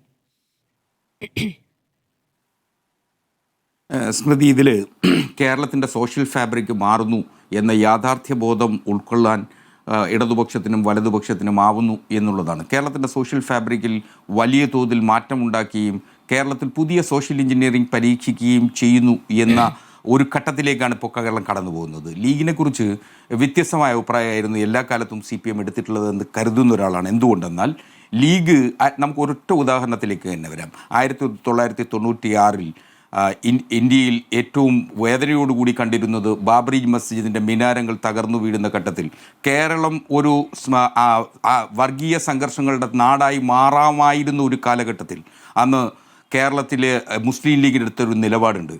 പാണക്കാട് സെയ്ദ് അലി ശിഹാബ് തങ്ങളെടുത്തൊരു നിലപാടുണ്ട്. ആ നിലപാടെന്ന് പറയുന്നത് മറ്റവർ ചെയ്യുന്ന തെറ്റിനെ അതേ തെറ്റിൻ്റെ നാണയത്തിൽ തിരിച്ചടിക്കരുത് എന്ന ആഹ്വാനമായിരുന്നു അദ്ദേഹം നടത്തിയത്. സാന്ത്വനപ്പെടുത്തുന്ന ആ വാക്കുകൾ കേരളത്തിലെ മുസ്ലിം മനസ്സുകളെ എത്രത്തോളം ചേരിതിരിവിൽ നിന്ന് മാറ്റി നിർത്തി എന്ന ഒരൊറ്റ ഉദാഹരണം മതി ലീഗ് ഒരു വർഗീയ പാർട്ടി എന്ന് ഇപ്പോൾ ചാപ്പ കുത്തുന്നത് തെറ്റായ സന്ദേശം നൽകി. ഞാൻ അതുകൊണ്ടാണ് പറഞ്ഞത്, കേരളത്തിൽ ഇപ്പോൾ ഇടതുപക്ഷവും CPM-ഉം നടത്തുന്ന പുതിയ ഒരു സോഷ്യൽ എഞ്ചിനീയറിംഗ് സ്ട്രക്ചറാണ്. ആ സോഷ്യൽ എഞ്ചിനീയറിംഗ് സ്ട്രക്ചർ കേരളത്തെ വലിയ അപകടത്തിലേക്ക് കൊണ്ടുചെന്നെത്തിക്കും. അത് സംഘപരിവാറിൻ്റെ കൈകളിലേക്ക് കേരളം എത്തിക്കുന്നത് പോലെ, അതിന് ആരൊക്കെയോ ആചാരം വാങ്ങിയതുപോലെ തോന്നും എന്നുള്ള വലിയ അപകടക്കെണിയിലേക്കാണ് അത് പോകുന്നത് എന്ന അഭിപ്രായമാണ് എനിക്കുള്ളത്. എന്തുകൊണ്ടെന്നാൽ ലീഗിനെ ആക്രമിക്കുക എന്നതും അത് ഇപ്പോൾ ശ്രീ വെള്ളാപ്പള്ളി നടേശൻ തന്നെ ശ്രീ വെള്ളാപ്പള്ളി നടേശൻ ലീഗിനെ ആക്രമിക്കുന്നു എന്നാണ് പറയുന്നത്. എന്നിട്ട് നാവെടുത്ത് 4 വട്ടം മുസ്ലിം സമുദായത്തെ ആകമാനം അപമാനിക്കുന്നതിനും ആക്രമിക്കുന്നതിനും വേണ്ടി കിട്ടുന്ന അവസരങ്ങളൊക്കെ തന്നെ അദ്ദേഹം ഉപയോഗിക്കുകയായിരുന്നു. എന്നിട്ട് അദ്ദേഹത്തെ കാറിൽ കയറ്റുമ്പോൾ ഒരു വയോവൃദ്ധൻ റോഡരികിൽ നിൽക്കുന്നത് കണ്ട് ഞാൻ കാറിൽ കയറ്റിക്കൊണ്ടുപോയെന്ന് അതിൽ അത്തരത്തിലൊരു വ്യാഖ്യാനമായിരുന്നില്ല വേണ്ടത്. എന്തുകൊണ്ടെന്നാൽ ചിലപ്പോൾ തെറ്റുപറ്റാത്ത മനുഷ്യരില്ല. സഖാവ് പിണറായി വിജയനും അക്കാര്യത്തിൽ തെറ്റുപറ്റിയിട്ടുണ്ടാവാം. അദ്ദേഹത്തെ കാറിൽ കയറ്റിക്കൊണ്ടുപോയത് കേരളത്തിലെ പൊതുസമൂഹത്തിൽ നൽകിയ സന്ദേശം എന്ത് എന്നത് സംബന്ധിച്ച് അദ്ദേഹത്തിന് ആ ഘട്ടത്തിൽ ചിന്തിക്കാൻ കഴിഞ്ഞിട്ടില്ലായിരിക്കാം. പക്ഷെ ആ തെറ്റുപറ്റിയത് ഏറ്റുപറഞ്ഞ് അത് ശരിയായിരുന്നില്ല എന്നുണ്ട്. 2 പ്രശ്നങ്ങളാണുള്ളത്. ഒന്ന്, പാർട്ടിയുടെ രേഖകൾ അല്ലെങ്കിൽ പാർട്ടി നൽകിയിട്ടുള്ള ഗൈഡ് ലൈൻസുകൾ തെറ്റിച്ചു. അതൊരു പക്ഷേ നമുക്ക് പാർട്ടിക്കുള്ളിൽ പൊറുക്കാമാവുന്ന ഒരു തെറ്റുകൂടിയാണ്. പക്ഷേ രണ്ടാമതൊരു പ്രശ്നമുണ്ട്. ഈ വെള്ളാപ്പള്ളി നടേശൻ എന്ന് പറയുന്ന ഈ നിരന്തരം വർഗീയ വിഷം ചീറ്റുന്ന മനുഷ്യൻ എന്ന് പറയുന്നത് വിജിലൻസ് കേസിലെ പ്രതിയാണ്. വിജിലൻസ് കേസിലെ പ്രതിയായ ഒരു ആളെ തൻ്റെ കാറിൽ വിജിലൻസ് മന്ത്രി കയറ്റി കൊണ്ടുപോവുക എന്ന് പറയുന്നത് നിയമപരമായി പോലും തെറ്റല്ലേ? രാഷ്ട്രീയ ധാർമ്മികതയ്ക്ക് പോലും തെറ്റല്ലേ? അപ്പോൾ ആ തെറ്റ് ചെയ്തിട്ട് ആ തെറ്റ് ഞാൻ ആവർത്തിച്ച് പറയുന്നു, ആ തെറ്റെന്തുകൊണ്ട് തിരുത്തുവാൻ പാർട്ടിക്ക് കഴിയുന്നില്ല എന്നുള്ളതാണ് ഏറ്റവും വലിയ ആകുലത എന്ന് പറയുന്നത്. പാർട്ടി ആ തെറ്റ് തിരുത്തപ്പെടണം. കാരണം കേരളത്തിലെ രാഷ്ട്രീയ ഫാബ്രിക്കിൽ വന്നിട്ടുള്ള ഒരു വലിയ മാറ്റം എന്ന് പറയുന്നത് ഇപ്പോൾ UDF എന്ന് പറയുന്നത് ആ ഘടനയിൽ 2010 പഞ്ചായത്ത് തെരഞ്ഞെടുപ്പിൽ അവർക്ക് വലിയ മുന്നേറ്റം ഉണ്ടാക്കാൻ കഴിഞ്ഞിട്ടുണ്ട്. പക്ഷേ 2011 നിയമസഭാ തെരഞ്ഞെടുപ്പിൽ 4 സീറ്റിൻ്റെ മാർജിനിൽ മാത്രമാണ് UDF അധികാരത്തിൽ എത്താൻ കഴിഞ്ഞിട്ടുള്ളത്. 68-72 അന്നത്തെ കാലത്ത്. പക്ഷേ കേരളത്തിൽ ഇപ്പോഴും ഇടതുപക്ഷത്തിന് ഞാൻ പ്രതീക്ഷയോടെ തന്നെ കാത്തിരിക്കുന്നു. ഇപ്പോഴും ഇടതുപക്ഷത്തിന് തിരിച്ചു വരാൻ കഴിയും. കാരണം നമുക്കറിയാം എപ്പോഴൊക്കെ തെരഞ്ഞെടുപ്പുകൾ തയ്യാറെടുക്കുന്നത് നടാടെയാണ് UDF ഇപ്പം ഇത്രയധികം തയ്യാറെടുപ്പുകളോടുകൂടി തെരഞ്ഞെടുപ്പിന് തന്നെ. ലക്ഷ്യം 2026 എന്ന് പറയുന്നത് ജനുവരി ആദ്യവാരം ചേർന്നു. ഇടതുപക്ഷത്തെ സംബന്ധിച്ച് CPIM-നെ സംബന്ധിച്ച് ഒരു തെരഞ്ഞെടുപ്പിന് മുമ്പ് എല്ലാ വർഷവും കേരളത്തിലെ രാഷ്ട്രീയത്തെ സംബന്ധിച്ച് CPIM വളരെ കൃത്യമായി അടുക്കും ചിട്ടയോടുകൂടി പഠിക്കുകയും അതിനെ സംബന്ധിച്ച് അഭിപ്രായങ്ങൾ ആരായുകയും ചെയ്യുന്നുണ്ട്. അതിന് കേരളത്തിൽ AKG പഠന ഗവേഷണ കേന്ദ്രത്തിൻ്റെ ആഭിമുഖ്യത്തിൽ പഠന ഗവേഷണം കേന്ദ്രത്തിൻ്റെ കേരള പഠന കോൺഗ്രസ് നടത്താറുണ്ട്. ആ പഠന കോൺഗ്രസ് ജനുവരികളിലാണ് നടന്നുകൊണ്ടിരുന്നത്. അതിനുശേഷം തെരഞ്ഞെടുപ്പിലേക്ക് പോയി. ഇപ്പോൾ ഫെബ്രുവരി അവസാനത്തേക്ക് ആ പഠന കോൺഗ്രസ് എത്തിയിരിക്കുന്നു. ഇത് നൽകുന്ന സന്ദേശം എന്ന് പറയുന്നത് UDF എപ്പോഴോ തയ്യാറെടുത്തു. നാളിതുവരെ കേരള രാഷ്ട്രീയ ചരിത്രത്തിൽ UDF ഇത്തരം തയ്യാറെടുപ്പുകൾ നടത്തിയതായി കണ്ടിട്ടേയില്ല. കോൺഗ്രസ് ഇത്തരം തയ്യാറെടുപ്പുകൾ നടത്തിയതായി നാം ഒരിടത്തു പോലും കണ്ടിട്ടില്ല. പക്ഷേ ഇപ്പോൾ അവർ സജ്ജമായി കഴിഞ്ഞിരിക്കുന്നു എന്ന സന്ദേശം പൊതുസമൂഹത്തിലേക്ക് നൽകുന്നതും എനിക്കൊരു സംശയം, കഴിഞ്ഞ 2 ദിവസത്തെ ചർച്ചകൾക്ക് ശേഷം എനിക്ക് സംശയം തോന്നുന്നത് പ്രതിപക്ഷ നേതാവ് പറയുന്ന വിസ്മയങ്ങളിലൊന്ന് അങ്ങാണോ എന്ന് സംശയിക്കുകയാണ്. ഈ പലതരത്തിലും മനംമാറ്റത്തോടു കൂടി UDF-മായി സഹകരിക്കുന്ന ഇടതുപക്ഷത്തോടൊപ്പം ഉണ്ടായിരുന്നവർ UDF-നൊപ്പം വരും എന്ന് പറഞ്ഞതിൽ ഒന്ന് അങ്ങാണോ എന്ന് സംശയിച്ച തെറ്റുണ്ടോ? അല്ല, അങ്ങനല്ല. ഇതിൽ അങ്ങ് കാണേണ്ടത് ഇപ്പോൾ ഇതാണ് ഇതിൻ്റെ ഒരു വലിയ പ്രശ്നം എന്ന് പറയുന്നത്. ഉള്ളിൽ നിന്നൊരു അഭിപ്രായം പറയുമ്പോൾ ആ അഭിപ്രായം പറയുന്ന വാക്കുകളെ ആ വാക്കുകളുടെ അർത്ഥത്തിൽ കാണുക എന്നതിന് പകരം ആ വാക്കുകൾ പറഞ്ഞ ആളെ ചാപ്പകുത്തുക എന്നുള്ളതാണ്. ഞാൻ നല്ല അർത്ഥത്തിലാണ് പറഞ്ഞത്. അങ്ങ് പറഞ്ഞ ഒരു പ്രധാനപ്പെട്ട കാര്യമുണ്ടല്ല, ഈ സോഷ്യൽ എഞ്ചിനീയറിംഗ് ഏത് രൂപത്തിലാണ് ഇപ്പോൾ CPM നടപ്പാക്കുന്നത് അങ്ങ് പറഞ്ഞൊരു കാര്യമുണ്ടല്ലോ. അത് ഒരു തവണ ഒരു തെരഞ്ഞെടുപ്പിൽ പ്രയോഗിക്കും, അത് പരാജയപ്പെട്ടു. 2 തവണ പ്രയോഗിക്കുന്നു, വീണ്ടും പരാജയപ്പെട്ടു. പക്ഷെ അതിൽ നിന്ന് കടുകിട മാറുന്നില്ല, അത് തന്നെ തുടരുകയാണ്. ഈ വരുന്ന നിയമസഭാ തെരഞ്ഞെടുപ്പിലും അത് തന്നെയാണ് അജണ്ട എന്ന് വ്യക്തമാക്കുന്ന പ്രതികരണങ്ങൾ വന്നുകൊണ്ടേയിരിക്കുകയാണ്. അപ്പോൾ എവിടെയാണ് തിരുത്തൽ? അല്ല, ഇതിൽ പാർട്ടിക്ക് എടുക്കേണ്ട നിലപാട് എന്ന് പറയുന്നത് സർവ്വവർഗീയ പാർട്ടികളെയും സർവ്വവർഗീയതയും ഒരേപോലെ, ന്യൂനപക്ഷ വർഗീയതയും ഭൂരിപക്ഷ വർഗീയതയും ഒരേപോലെ എതിർക്കുന്ന ആർജവം പാർട്ടിക്കുണ്ടാവണം. അങ്ങനെ ഉണ്ടായാൽ മാത്രമേ ഇടതുപക്ഷമായി നിൽക്കാൻ കഴിയൂ. അല്ലാത്തത് ഇടതുപക്ഷം വലതുപക്ഷമായി പോകുന്നു. ആ വലതുപക്ഷ വ്യതിയാനം, ആ റിവിഷനിസത്തെയാണ് എതിർക്കപ്പെടേണ്ടത്. ആ റിവിഷനിസത്തെയാണ് എതിർക്കുന്നത്. അത് എതിർക്കുമ്പോൾ മറ്റുള്ളവർ ആ എതിർപ്പിനെയാണ് ഏറ്റവും മുന്നിൽ നിന്ന് കാണേണ്ടത്. ആ എതിർപ്പാണ് ഇപ്പോൾ നിലവിൽ സംഭവിക്കേണ്ടത്. ഇത് അവസാന ശ്വാസമാണ്. കാരണം ഈ തെരഞ്ഞെടുപ്പിൽ ഇടതുപക്ഷത്തിന് ഏതെങ്കിലും തരത്തിൽ വ്യതിയാനങ്ങൾ സംഭവിച്ചാൽ, ഏതെങ്കിലും തരത്തിൽ ആ തെരഞ്ഞെടുപ്പ് പരാജയത്തിലേക്ക് എത്തപ്പെട്ടാൽ, വരുന്ന 31 തെരഞ്ഞെടുപ്പ് എന്ന് പറയുന്നത് UDF-ഉം NDA മുന്നണിയും നടക്കുന്ന പരസ്പര പോരാട്ടമായിരിക്കും. അത് സങ്കല്പിക്കാനാവുന്നില്ല. കാരണം കേരളത്തിലെ ഇടതുപക്ഷം ഇല്ലാതാവരുത് എന്ന ആഗ്രഹത്തിൻ്റെ പുറത്തുകൂടിയാണ് ഞാൻ ഇതൊക്കെ പറയേണ്ടി വരുന്നത്. കാരണം ഇത് വെള്ളാപ്പള്ളിയെ സ്വന്തം കാറിലിരുത്തുകയും വെള്ളാപ്പള്ളിയുടെ നാവിൽ വരുന്ന വാക്കുകൾക്ക് കൃത്യതയോടുകൂടി മറുപടി പറയാതിരിക്കുകയും ചെയ്യുന്നു. ആ ഒരു കാലഘട്ടം ഇടതുപക്ഷത്തിന് നിലപാടുകൾ. അതല്ലേ ശ്രീ ഹസ്കർ, മുന്നണിയിൽ നിന്ന് തന്നെ തിരുത്തൽ ശബ്ദങ്ങൾ ഉണ്ടായിട്ടും ഞാനാണെങ്കിൽ കാറിൽ കയറ്റില്ല എന്ന് CPI സംസ്ഥാന സെക്രട്ടറി പരസ്യമായി പറഞ്ഞിട്ടും ഞാൻ ബിനോയ് വിശ്വമല്ലല്ലോ, ബിനോയ് വിശ്വത്തിന്റെ നിലപാട് എന്റേതായ നിലപാട് എന്ന് പറഞ്ഞ ആ കാറിൽ കയറ്റിയതിനെ വീണ്ടും അത് തന്നെയാണ് തന്റെ നിലപാടെന്ന് ആവർത്തിച്ച് പറയുന്ന മുഖ്യമന്ത്രിയാണ് നമ്മൾ കണ്ടത്. ശ്രീ നിസാം സെയ്ദ്, 100 അല്ലെങ്കിൽ 100-ലധികം എന്നുള്ള വലിയ പ്രതീക്ഷയാണ് കോൺഗ്രസ് വെക്കുന്നത്. അതത്ര എളുപ്പമുള്ളതല്ല നമുക്കറിയാം. 22-ൽ നിന്നാണ് ഈ വലിയ സ്വപ്നത്തിലേക്ക് പോകുന്നത്. ആ സ്വപ്നം യാഥാർത്ഥ്യമാകാൻ വലിയ കടമ്പകളുണ്ട്. വലിയ രീതിയിലുള്ള സർക്കാരിൻ്റെ ഭാഗത്തു നിന്ന്, സർക്കാർ എന്നുള്ളതല്ല CPM-ൻ്റെ ഭാഗത്തു നിന്നും പല തന്ത്രങ്ങൾ ഇനിയും മെനയാം. അത് ഏതെങ്കിലും ഒരു നേതാവിനെ മാത്രം കേന്ദ്രീകരിച്ചാകില്ല. മാത്രമല്ല, ഈ പറഞ്ഞ പഴയ ജയത്തിൽ നിന്നും, ചെറിയ ജയത്തിൽ നിന്നും ഈ പറഞ്ഞ തദ്ദേശ തെരഞ്ഞെടുപ്പിൽ 80 നിയമസഭാ സീറ്റുകൾ ജയിച്ചിട്ടുണ്ട് എന്ന ആത്മവിശ്വാസമൊക്കെ ശരി തന്നെ. പക്ഷേ ഈ 100-100-ലധികം എത്രത്തോളം പ്രായോഗികമാണ്? പ്രതി, ഈ ചർച്ചയുടെ പാനൽ കണ്ടപ്പോൾ ഇതിൽ BJP പ്രതിനിധി ഇല്ല എന്നായിരുന്നു ഞാൻ ധരിച്ചത്. പക്ഷേ BJPയെ പോലും നാണിപ്പിക്കുന്ന രീതിയിൽ, അതിശയിപ്പിക്കുന്ന രീതിയിൽ പച്ച വർഗീയത പറയുന്ന CPM-ൻ്റെ പേരിൽ ഒരാൾ ഈ ചർച്ചയിലിരുന്ന് സംസാരിക്കൂ എന്നുള്ളത് നമ്മളെ അത്ഭുതപ്പെടുത്തേണ്ട കാര്യമില്ല. CPM കുറേ നാളായി തുടർന്നു വരുന്ന ഒരു തന്ത്രത്തിൻ്റെ ഭാഗമാണിത്. എങ്കിൽ പോലും UDF-ന് വോട്ട് ചെയ്താൽ അത് മുസ്ലിങ്ങൾക്ക് വോട്ട് ചെയ്യുകയാണ്, മുസ്ലിം ലീഗിന് വോട്ട് ചെയ്യുകയാണ്, മുസ്ലിം വർഗീയതയെ വോട്ട് ചെയ്ത് വിജയിപ്പിക്കുകയാണ് എന്നൊക്കെ CPM പ്രതിനിധിയായി വരുന്ന ഒരാൾ ഇത്ര പച്ചയായി പറയുന്നത് ഞാൻ ശ്രദ്ധിച്ചു. അദ്ദേഹം BJPയെക്കുറിച്ചൊരു അക്ഷരം പറഞ്ഞില്ല, BJP ഉയർത്തുന്ന വർഗീയതയെക്കുറിച്ചൊരു അക്ഷരം പറഞ്ഞില്ല. അദ്ദേഹം പറഞ്ഞത് മൊത്തം കേരളത്തിൽ UDF അധികാരത്തിൽ വന്നാൽ മുസ്ലിം വർഗീയതയായിരിക്കും കേരളം ഭരിക്കുന്നതെന്നാണ്. ഞാൻ ഓർത്തുപോയത് 2017 ഗുജറാത്ത് തെരഞ്ഞെടുപ്പ് കാലത്ത് നരേന്ദ്രമോദി ആദ്യത്തെ ഘട്ടത്തിൽ BJPക്ക് വലിയ നഷ്ടമുണ്ടായി എന്ന് പറഞ്ഞപ്പോൾ രണ്ടാം ഘട്ടത്തിൽ നരേന്ദ്രമോദി ഉയർത്തിയ ഒരു വാദം, പാകിസ്ഥാൻ ഗുജറാത്തിൽ ഒരു മുസ്ലിമിനെ മുഖ്യമന്ത്രിയാക്കാൻ ശ്രമിക്കുന്നു, അതുകൊണ്ട് മുസ്ലിം മുഖ്യമന്ത്രിയാകുന്ന സാഹചര്യം ഒഴിവാക്കാൻ BJPക്ക് വോട്ട് ചെയ്യണം എന്നുള്ളതായിരുന്നു.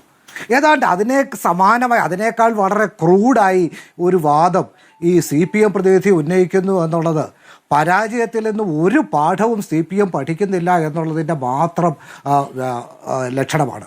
നമുക്കറിയാം, ബുദ്ധിയുള്ളവർ മറ്റുള്ളവരുടെ തെറ്റുകളിൽ നിന്ന് പാഠം പഠിക്കും, സാധാരണക്കാർ സ്വന്തം തെറ്റുകളിൽ നിന്ന് പാഠം പഠിക്കും, വിഡ്ഢികൾ ഒരു കാലത്ത് ഒരു പാഠവും പഠിക്കില്ല എന്ന് പറയുന്നത് പോലെ ഈ കഴിഞ്ഞ തെരഞ്ഞെടുപ്പ് കാലത്ത് നിന്നല്ല, കഴിഞ്ഞ ഒരു വർഷക്കാലമായി CPM കേരളത്തിലാകെ പറഞ്ഞു നടക്കുന്ന ഈ ഉയർത്താൻ ശ്രമിക്കുന്ന ഈ മുസ്ലിം വിരോധം, ജമാഅത്തെ ഇസ്ലാമിയെയും മുസ്ലിം ലീഗിനെയും കൂട്ടിക്കെട്ടി അതാണ് കേരളം നേരിടുന്ന ഏറ്റവും വലിയ വിപത്ത് എന്നുള്ള ഒരു അവരെ പ്രതി ചാർത്തി ഭൂരിപക്ഷ വർഗീയതയെ സമാഹരിക്കാനുള്ള, അതിൻ്റെ പേരിൽ BJPയുമായി വേണമെങ്കിൽ തോളിൽ കൈയിടാനുള്ള യോഗി ആദിത്യനാഥിൻ്റെ സന്ദേശം അയ്യപ്പ സംഗമത്തിൽ വായിക്കാൻ തയ്യാറാവുന്ന ഒരു CPM-നെയാണ് നാം കാണുന്നത്. അത് കേരളത്തിലെ ജനങ്ങൾ പൂർണ്ണമായും തള്ളിക്കളഞ്ഞു എന്ന് ഈ തെരഞ്ഞെടുപ്പോടുകൂടി ബോധ്യമായിട്ടും വീണ്ടും CPM-ൻ്റെ ഒരു പ്രതിനിധിയായി വരുന്നയാൾ അത് ഉയർത്തുന്നു എന്നുള്ളത് ഈ വിഡ്ഢികൾ ഒരു കാലത്തും ഒരു പാഠവും പഠിക്കില്ല എന്നുള്ളതിൻ്റെ മാത്രം സന്ദേശമാണ്. അതുകൊണ്ട് തന്നെ ഈ 100 സീറ്റിലേക്ക് എത്തുക എന്നുള്ളത് കോൺഗ്രസിനെ സംബന്ധിച്ചിടത്തോളം വലിയ ബുദ്ധിമുട്ടുള്ള കാര്യമാകും എന്നെനിക്ക് തോന്നുന്നില്ല. കോൺഗ്രസിനെ സംബന്ധിച്ച് ഏറ്റവും എളുപ്പമുള്ളത് പാർലമെൻറ്റ് തിരഞ്ഞെടുപ്പ് വിജയിക്കാനാണ്. ഏറ്റവും ബുദ്ധിമുട്ടുള്ളത് പഞ്ചായത്ത് തിരഞ്ഞെടുപ്പ് വിജയിക്കാനാണ്. കാര്യം പഞ്ചായത്ത് തിരഞ്ഞെടുപ്പിൽ പ്രാദേശികമായ ഒട്ടേറെ പ്രശ്നങ്ങളുണ്ടാകും, ഒട്ടേറെ വികാരങ്ങളുണ്ടാകും. പക്ഷേ ഈ തെരഞ്ഞെടുപ്പിൽ പ്രാദേശികമായ വികാരങ്ങൾക്കൊക്കെ അപ്പുറത്ത് കേരളത്തിൽ പൊതുവായ ഒരു ചിന്താധാര പ്രവർത്തിക്കുന്നതായി നമുക്കെല്ലാം ബോധ്യമായി. CPM-ന് മാത്രം അത് ബോധ്യമായിട്ടില്ല. CPM-ന് അത് ബോധ്യമാകാത്തിടത്തോളം കാലം ആ പ്രശ്നത്തെ അവർക്ക് അഭിമുഖീകരിക്കാനും കഴിയില്ല. നമുക്കറിയാം, ഒരു പ്രശ്നം പരിഹരിക്കണമെങ്കിൽ ആദ്യം പ്രശ്നമുണ്ട് എന്ന് അംഗീകരിക്കണം. പ്രശ്നമുണ്ട് എന്ന് അംഗീകരിച്ചാൽ മാത്രമേ പ്രശ്നം എന്താണെന്ന് കണ്ടെത്താൻ കഴിയൂ. പ്രശ്നം എന്താണ് എന്ന് കണ്ടെത്തിയാൽ മാത്രമേ ആ പ്രശ്നത്തിൻ്റെ പരിഹാരത്തെക്കുറിച്ച് ചിന്തിക്കാൻ കഴിയൂ. ഇവിടെ CPM തോറ്റു എന്നുള്ളത് CPM ഇതേവരെ അംഗീകരിച്ചിട്ടില്ല. പിന്നെ എന്താണ് തോൽവിയുടെ കാരണം എന്ന് CPM-ന് എങ്ങനെ പരിശോധിക്കാൻ കഴിയും? ആ കാരണങ്ങൾക്ക് എങ്ങനെ പരിഹാരം കാണാൻ കഴിയും? അതുകൊണ്ടാണ് CPM-ൻ്റെ തോൽവിക്ക് കാരണമായ ഒട്ടേറെ കാര്യങ്ങളുണ്ട്. ആ കാരണങ്ങളെ ഒന്നും അഡ്രസ്സ് ചെയ്യാതെ CPM ഒന്നും സംഭവിച്ചിട്ടില്ല എന്ന രീതിയിൽ പഴയതുപോലെ തന്നെ വീണ്ടും പോകണം. വീണ്ടും 10 കോടി രൂപ മുടക്കി CPM ലോക കേരള സഭ വിളിക്കുന്നു. അതുപോലെ തന്നെ പ്രതിപക്ഷ നേതാവിനെതിരെ കേസെടുക്കുന്നു. ഇങ്ങനെ പഴകി തേഞ്ഞ് തീർന്ന ആയുധങ്ങൾ വീണ്ടും വീണ്ടും എടുത്ത് ജനങ്ങളെ വെറുപ്പിക്കുക എന്നുള്ള പ്രക്രിയ വളരെ ശക്തമായി CPM വീണ്ടും വീണ്ടും തുടരുന്ന ലക്ഷണങ്ങളാണ് നാം കാണുന്നത്. കോൺഗ്രസിൻ്റെ ഇന്നത്തെ ക്യാമ്പിലേക്ക് വന്നു കഴിഞ്ഞാൽ, ഈ ക്യാമ്പ് കഴിഞ്ഞ് വന്ന പല നേതാക്കന്മാരുമായി ഞാൻ സംസാരിച്ചു. ഇത്രയേറെ ആത്മവിശ്വാസത്തോടെ കോൺഗ്രസിൻ്റെ നേതാക്കന്മാർ സംസാരിക്കുന്നത് ഞാൻ ഒരിക്കലും കണ്ടിട്ടില്ല. കാര്യം കോൺഗ്രസ് അവിടെ നടന്ന ചർച്ചകൾ അത്രയേറെ ഫലപ്രദമായിരുന്നു, അത്രയേറെ മാറ്റർ ഓഫ് ഫാക്റ്റ് ആയിരുന്നു, ബിസിനസ് ലൈക്ക് ആയിരുന്നു എന്നുള്ള അഭിപ്രായമാണ് ഞാൻ സംസാരിച്ച കോൺഗ്രസിൻ്റെ നേതാക്കന്മാരൊക്കെ പങ്കുവച്ചത്. ഇന്നലെ പൊളിറ്റിക്കൽ അഫയേഴ്സ് കമ്മിറ്റിയിൽ പങ്കെടുത്തവരാകട്ടെ, ഇന്ന് അവസാനത്തെ VD സതീശൻ്റെ യോഗത്തിൽ പങ്കെടുത്ത, ഇന്നലെ പ്രാദേശികമായ 3 മേഖലകളായി തിരിഞ്ഞുള്ള ചർച്ചകളിൽ പങ്കെടുത്തവരൊക്കെ, ഇവരൊക്കെ കൃത്യമായ ക്രിയാത്മകമായ ചർച്ചകളാണ് അവിടെ നടത്തിയത് എന്നുള്ളതാണ് എനിക്ക് മനസ്സിലാക്കരുത്. VD സതീശൻ 2006 മുതലുള്ള ഓരോ തെരഞ്ഞെടുപ്പുകളും ഇഴകീറി പരിശോധിച്ച് ഏതൊക്കെ ജനവിഭാഗങ്ങൾ ഏതൊക്കെ കാലഘട്ടത്തിൽ UDF-ൽ നിന്ന് വിട്ടുപോയിട്ടുണ്ട്, ഏതൊക്കെ ജനവിഭാഗങ്ങൾ തിരികെ വന്നിട്ടുണ്ട്, എന്തൊക്കെ ഘടകങ്ങൾ ഓരോ തെരഞ്ഞെടുപ്പിലും വർക്ക് ചെയ്തിട്ടുണ്ട്, അങ്ങനെ ഇഴകീറി പരിശോധിച്ച് ഏതാണ്ട് 2 മണിക്കൂറോളം നീണ്ടുനിന്ന് അദ്ദേഹത്തിൻ്റെ ഒരു പ്രസൻറ്റേഷൻ കഴിഞ്ഞപ്പോൾ കേരളത്തിലെ മുഴുവൻ കോൺഗ്രസ് നേതാക്കളും ഏതാണ്ട് ഒരേ മനസ്സോടുകൂടി ചിന്തിക്കുന്ന ഒരു അവസ്ഥ ഉണ്ടായി എന്നാണ് കോൺഗ്രസ് നേതാക്കന്മാർ. ഒരേ മനസ്സോടുകൂടി എല്ലാ പ്രതികരണങ്ങൾ വരാറുള്ളത് എന്നുള്ളതാണ്. നമ്മൾ പലതവണയും നമ്മൾ അതിന് സാക്ഷ്യം വഹിച്ചിട്ടുള്ളതാണ്. ചില തെരഞ്ഞെടുപ്പ് സമയത്ത് തന്നെ പല നേതാക്കളും ഈ പറയുന്ന സമ്മിറ്റിലല്ല ഞാൻ പറഞ്ഞത്. അത് കഴിഞ്ഞ് ഇനിയിപ്പോൾ സ്ഥാനാർത്ഥിത്വം പ്രഖ്യാപിക്കും. സ്ഥാനാർത്ഥിത്വം മോഹിച്ചവർ അത് കിട്ടാതെ വരുന്ന സമയത്ത് നടത്തുന്ന പ്രതികരണങ്ങൾ, ഈ പറയുന്ന കർശന നിയന്ത്രണങ്ങളൊക്കെ കടന്ന് തന്നെയാണ് നേതാക്കൾ പ്രതികരിക്കുന്നത്. അതാണ് കോൺഗ്രസിൻ്റെ ഒരു പൊതു സ്വഭാവം. അപ്പോൾ നമ്മൾ ഇനി എന്തിനൊക്കെ സാക്ഷ്യം വഹിക്കേണ്ടി വരുമെന്നുള്ളത് കൂടിയുണ്ട്. ഈ പറഞ്ഞ കേഡർ രീതിയിൽ തന്നെ പോകും ഇനി അങ്ങോട്ട് മുഴുവൻ സമയം എന്നെങ്ങനെ വിശ്വസിക്കും കോൺഗ്രസിനെ? വ്യത്യസ്തമായ അഭിപ്രായങ്ങളുള്ള പാർട്ടിയാണ്. വ്യത്യസ്തമായ അഭിപ്രായങ്ങൾ ഒരേ സമയത്ത് നിലനിൽക്കാൻ സ്വാതന്ത്ര്യമുള്ള പാർട്ടിയാണ് കോൺഗ്രസ്. കോൺഗ്രസിലെ വ്യക്തികൾക്ക് അഭിലാഷങ്ങൾ ഉണ്ടാകുന്നത്, ആശകൾ ഉണ്ടാകുന്നത് ഒക്കെ സ്വാഭാവികമാണ്. ഈ കഴിഞ്ഞ തെരഞ്ഞെടുപ്പിന് ശേഷം ഏതാണ്ട് 800ഓളം ലോക്കൽ ബോർഡുകളിൽ കോൺഗ്രസിന് അധ്യക്ഷന്മാരെയും ഉപാധ്യക്ഷന്മാരെയും ഒക്കെ നിയോഗിക്കേണ്ടി വന്നു. ചില ചില്ലറ സ്ഥലങ്ങളിൽ ചില അമർത്തിയ ചില ചീറ്റലും ഒക്കെ ഉണ്ടായതല്ലാതെ ഒരു പൊട്ടിത്തെറി എങ്ങും ഉണ്ടായതായും നാം കണ്ടില്ല. അതിനേക്കാളൊക്കെ എളുപ്പമാകും നിയമസഭാ തെരഞ്ഞെടുപ്പിൽ സ്ഥാനാർത്ഥികളെ നിർണ്ണയിക്കുന്നത് എന്ന് തന്നെയാണ് ഞാൻ കരുതുന്നത്. പിന്നെ ഈ തെരഞ്ഞെടുപ്പിലേക്ക് പോകുമ്പോൾ കോൺഗ്രസിനെ സംബന്ധിച്ചിടത്തോളം ഏറ്റവും ആശാവഹമായ കാര്യം, എല്ലാ കാലത്തും ആളുകൾ കോൺഗ്രസിനെ വളരെ പരിഹാസപൂർവ്വം പറഞ്ഞിട്ടുള്ളത് കോൺഗ്രസിൻ്റെ ഒരു സംഘടനാ ശക്തിയെക്കുറിച്ചാണ്. കോൺഗ്രസിൻ്റെ സംഘടനാ ശക്തി എക്കാലത്തും എല്ലാവരും കോൺഗ്രസിൻ്റെ സംഘടനാ ശക്തിക്ക് ദൗർബല്യമുണ്ടെന്ന് പറഞ്ഞിട്ടുണ്ട്. പക്ഷേ കഴിഞ്ഞ 5 വർഷത്തിനിടയിൽ കോൺഗ്രസിൻ്റെ സംഘടനാ ശക്തി വളരെ കാര്യമായി വർദ്ധിച്ചു എന്നതിൻ്റെ തെളിവാണ് ഈ പഞ്ചായത്ത് ഇലക്ഷനിലുണ്ടായ വിജയമെന്നത്. പഞ്ചായത്ത് ഇലക്ഷനിൽ സംഘടനാ ശക്തിയില്ലാതെ, സംഘടനാ ശേഷിയില്ലാതെ ഒരു പാർട്ടിക്കും വിജയിക്കാൻ കഴിയില്ല. അത് ഒരു ഫാക്റ്റാണ്. ഇപ്പോൾ എനിക്കറിയാം, മധ്യ കേരളത്തിൽ കേരള കോൺഗ്രസ് മാണി ഗ്രൂപ്പ് കോൺഗ്രസിനോടൊപ്പം ഉണ്ടായിരുന്നപ്പോൾ ഒട്ടേറെ പ്രദേശങ്ങളിലെ പ്രവർത്തനം ഏതാണ്ട് കോൺഗ്രസ് അവർക്ക് തീരെഴുതി കൊടുത്തിരുന്ന അവസ്ഥയിലായിരുന്നു. അവിടെയൊന്നും സംഘടന വളർത്താൻ കോൺഗ്രസ് ശ്രമിച്ചിട്ടില്ലായിരുന്നു. അതുകൊണ്ട് തന്നെ 2020 പെട്ടെന്ന് കേരള കോൺഗ്രസ് മുന്നണി വിട്ടുപോയപ്പോൾ അവിടെയൊക്കെ മത്സരിക്കാൻ, അവിടെയൊക്കെ വിജയിക്കാൻ കോൺഗ്രസ് വലിയ ബുദ്ധിമുട്ട് നേരിട്ടു.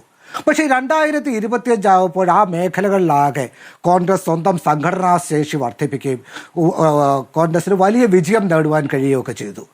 അത് സമാനമായി ഞാൻ കാണുന്നത് 1967 കേരളത്തിലെ കോൺഗ്രസിന് ഏറ്റവും വലിയ പരാജയം നേരിട്ടത്. 9 സീറ്റിലേക്ക് കോൺഗ്രസ് ചുരുങ്ങി. അടുത്ത 3 വർഷമാണ് കേരളത്തിലെ കോൺഗ്രസിന് ഏറ്റവും വലിയ സംഘടനാ ശേഷി ഉണ്ടാകുന്നത്, സംഘടനാ പ്രവർത്തനം ഉണ്ടാകുന്നത്. നിയമസഭാ കക്ഷിയിൽ കെ കരുണാകരൻ്റെ നേതൃത്വത്തിൽ ജനമധ്യത്തിൽ യുവജനങ്ങൾക്കും വിദ്യാർത്ഥികൾക്കുമിടയിൽ AK ആന്റണിയുടെയും വയലാർ രവിയുടെയും ഉമ്മൻചാണ്ടിയുടെയും നേതൃത്വത്തിൽ ഒക്കെയുള്ള വലിയ പ്രവർത്തനങ്ങളുടെ ഫലമായി അടുത്ത തെരഞ്ഞെടുപ്പിൽ കേരളത്തിലെ ഏറ്റവും വലിയ രാഷ്ട്രീയ കക്ഷിയായി കോൺഗ്രസ് മാറി. ഏതാണ്ട് സമാനമായ സാഹചര്യങ്ങളിലൂടെ കേരളത്തിലെ കോൺഗ്രസ് ഈ കഴിഞ്ഞ 5 വർഷം കടന്നുപോയി. കേരളത്തിലെ കോൺഗ്രസിലെ സംഘടനയെ ശക്തിപ്പെടുത്തുവാൻ കേരളത്തിലെ പൊതുസമ്മതി വർദ്ധിപ്പിക്കുവാൻ ഒക്കെ കോൺഗ്രസ്സിന് കഴിഞ്ഞിട്ടുണ്ട്.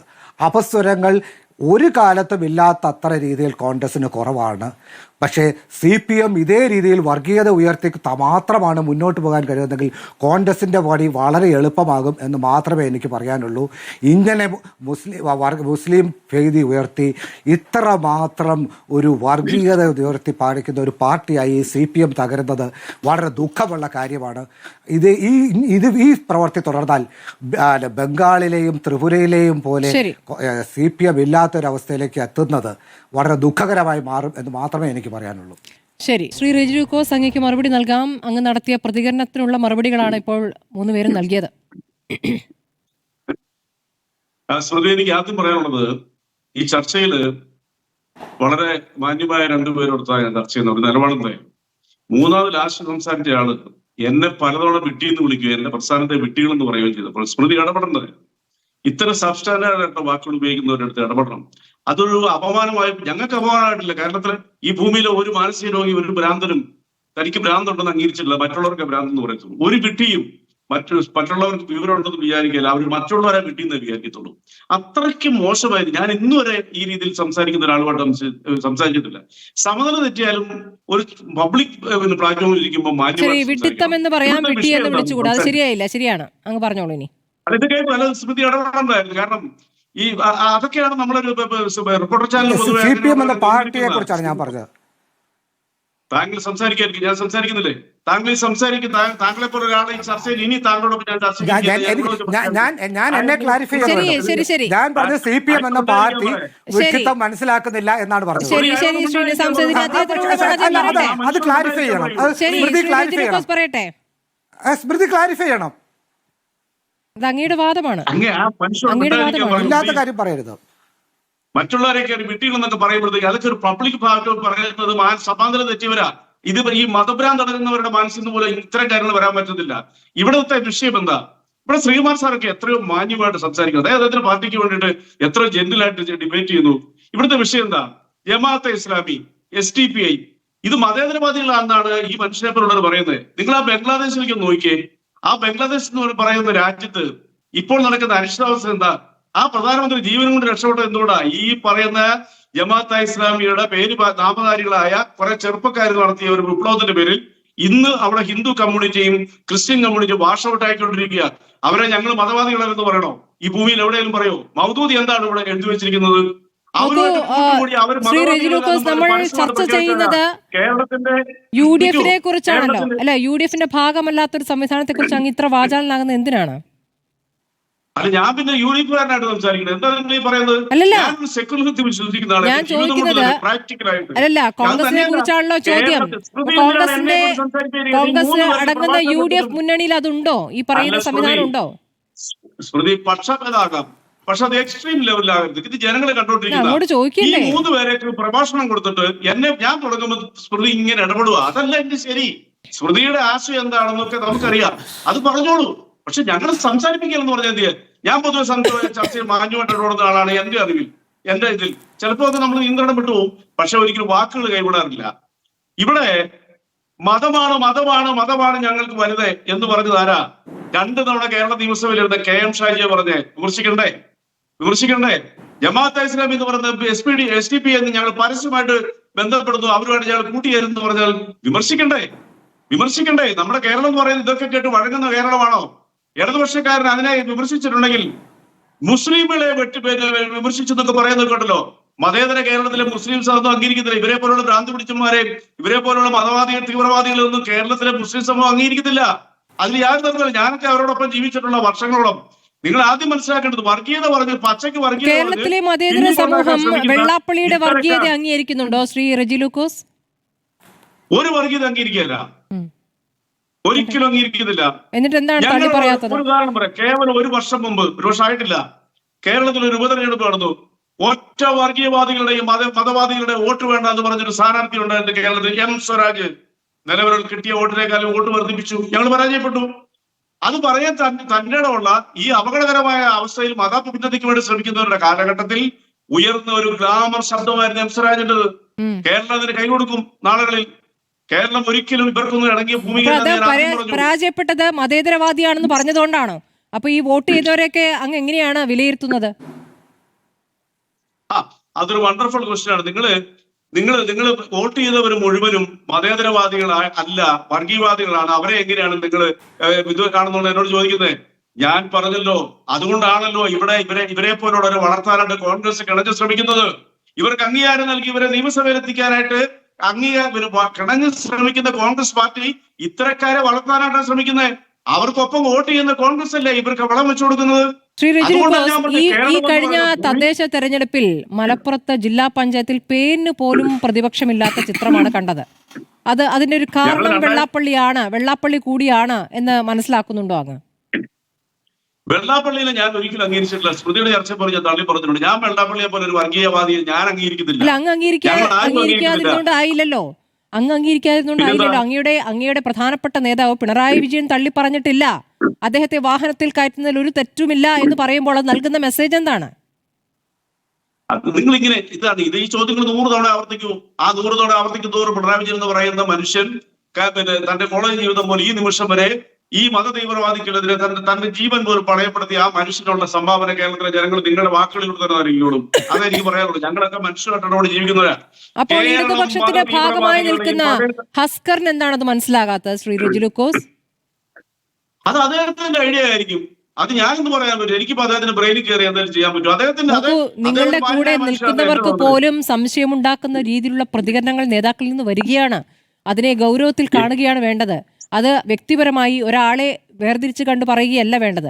ഇത് ഒരാൾ മാത്രമായി അങ്ങ് കരുതരുത്.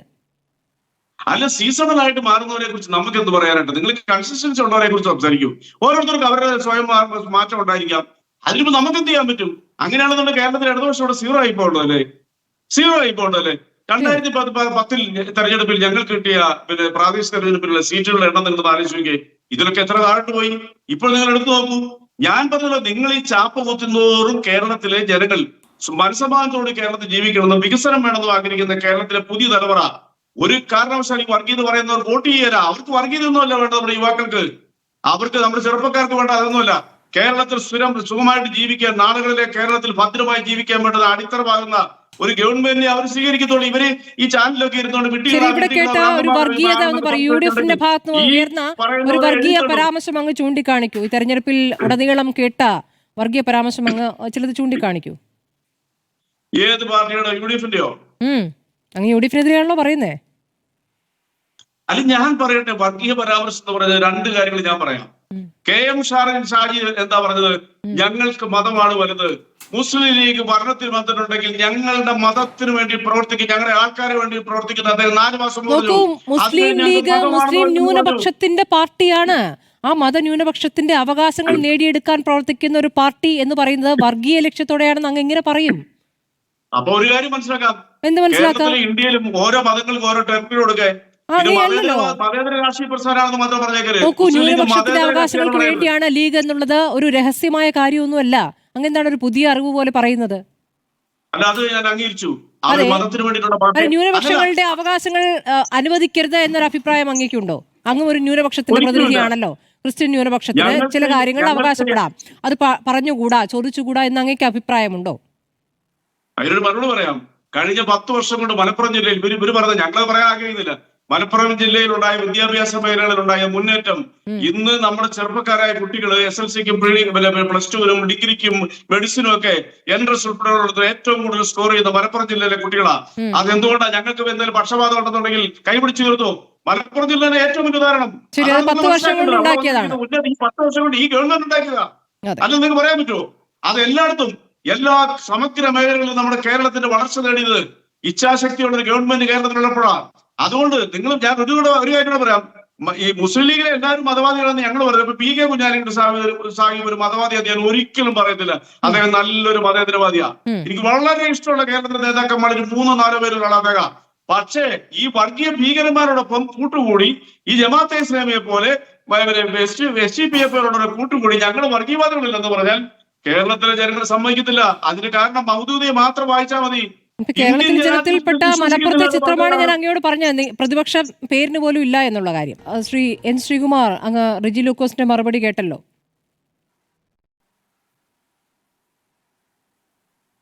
നോക്കൂ Shrimati Smriti, team U D F എന്ന് പറയുന്നുണ്ട് പ്രതിപക്ഷ നേതാവ്, ടീം KPCC എന്ന് പറയുന്നുണ്ട് സണ്ണി ജോസഫ്.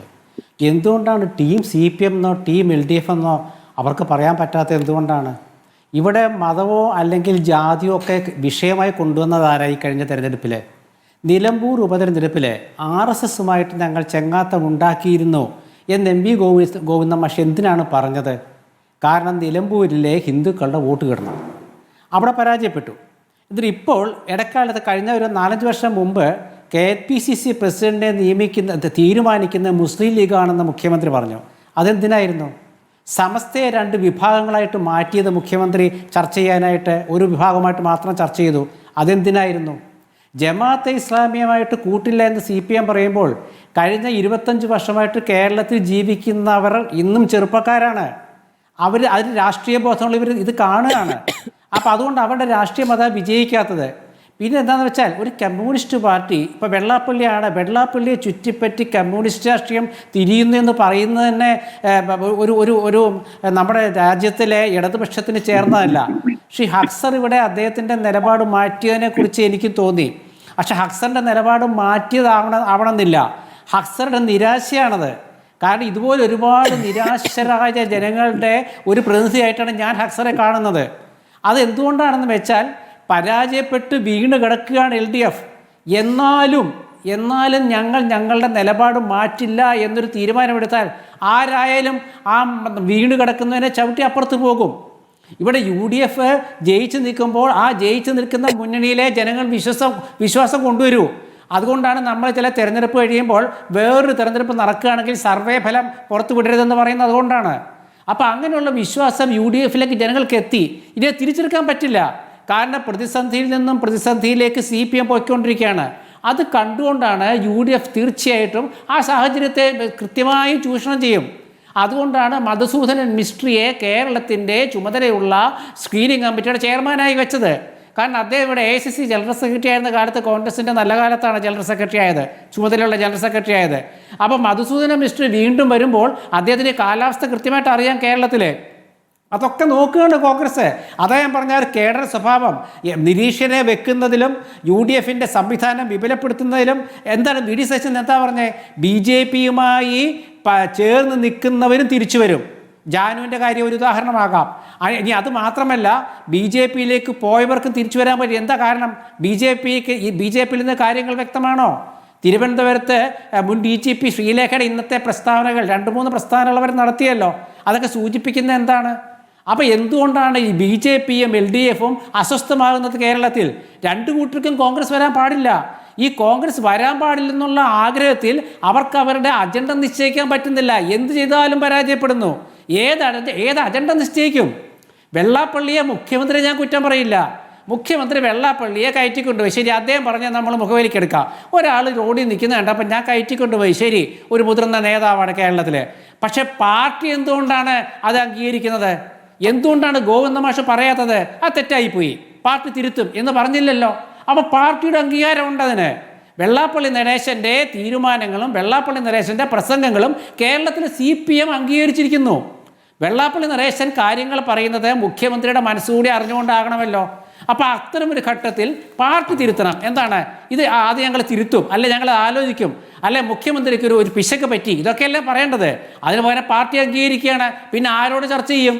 ഇവിടെ ശ്രീ റെജി ലൂക്കോസ് മുഖ്യമന്ത്രിയെ ന്യായീകരിക്കുമ്പോൾ, അല്ലെ വെള്ളാപ്പള്ളി നടേശൻ്റെ കാര്യത്തിൽ അക്കാര്യത്തിൽ റെജി ലൂക്കോസിൻ്റെ ഫേസ്ബുക്ക് പോസ്റ്റ് എനിക്കറിയാം, അദ്ദേഹം വെള്ളാപ്പള്ളിക്കെതിരാണ്. പക്ഷേ അദ്ദേഹത്തിൻ്റെ പാർട്ടി വെള്ളാപ്പള്ളി അംഗീകരിക്കുകയല്ലേ. അപ്പോൾ റെജി ലൂക്കോസിൻ്റെ അവിടുത്തെ നിലപാടെന്താ? ഇതുപോലെ ഒരുപാട് നിലപാടുള്ള കേരളത്തിലെ CPMലുണ്ട്. അതുകൊണ്ടാണ് പറയുന്നത് അവർക്കൊരു അബദ്ധം പറ്റി, അവർ പരാജയപ്പെട്ടു എങ്കിൽ ആ പരാജയത്തെ കൃത്യമായി പാർട്ടി വിലയിരുത്തുന്നില്ല. ശരി, CPMനും BJPക്കും ഒരുപോലെ സ്വീകാരനാകുന്ന വെള്ളാപ്പള്ളി ഇപ്പോൾ കാറിൽ കയറ്റിയതിൽ തെറ്റില്ല എന്ന് പിണറായി വിജയൻ ഒന്നുകൂടി ആവർത്തിച്ച് പറയുന്നു. അതിനുശേഷം ജാവ്ദേക്കർ അദ്ദേഹത്തെ പോയി കാണുകയാണ്. അദ്ദേഹത്തിന്റെ പുതിയ നിലപാടുകളിൽ കുറച്ചുകൂടി വ്യക്തമായി ഇടയ്ക്കിടയ്ക്ക് പറഞ്ഞുകൊണ്ടിരിക്കുന്ന വർഗീയ പരാമർശങ്ങളിൽ അദ്ദേഹത്തെ ചേർത്ത് പിടിക്കുന്നുണ്ട് BJP നേതാവ്. അപ്പോൾ എങ്ങനെയാണ് 2 കൂട്ടർക്കും ഒരുപോലെ സ്വീകാരനാകുന്നത്? ഒറ്റ മറുപടി ഉള്ളൂ. വെള്ളാപ്പള്ളി നടേശൻ എന്ന് പറഞ്ഞ വ്യക്തിയെ ഞങ്ങൾക്ക് ഒരിക്കലും സ്വീകാരനായിരുന്നു ഞങ്ങളുടെ ഒരു പാർട്ടിയും പറഞ്ഞില്ല.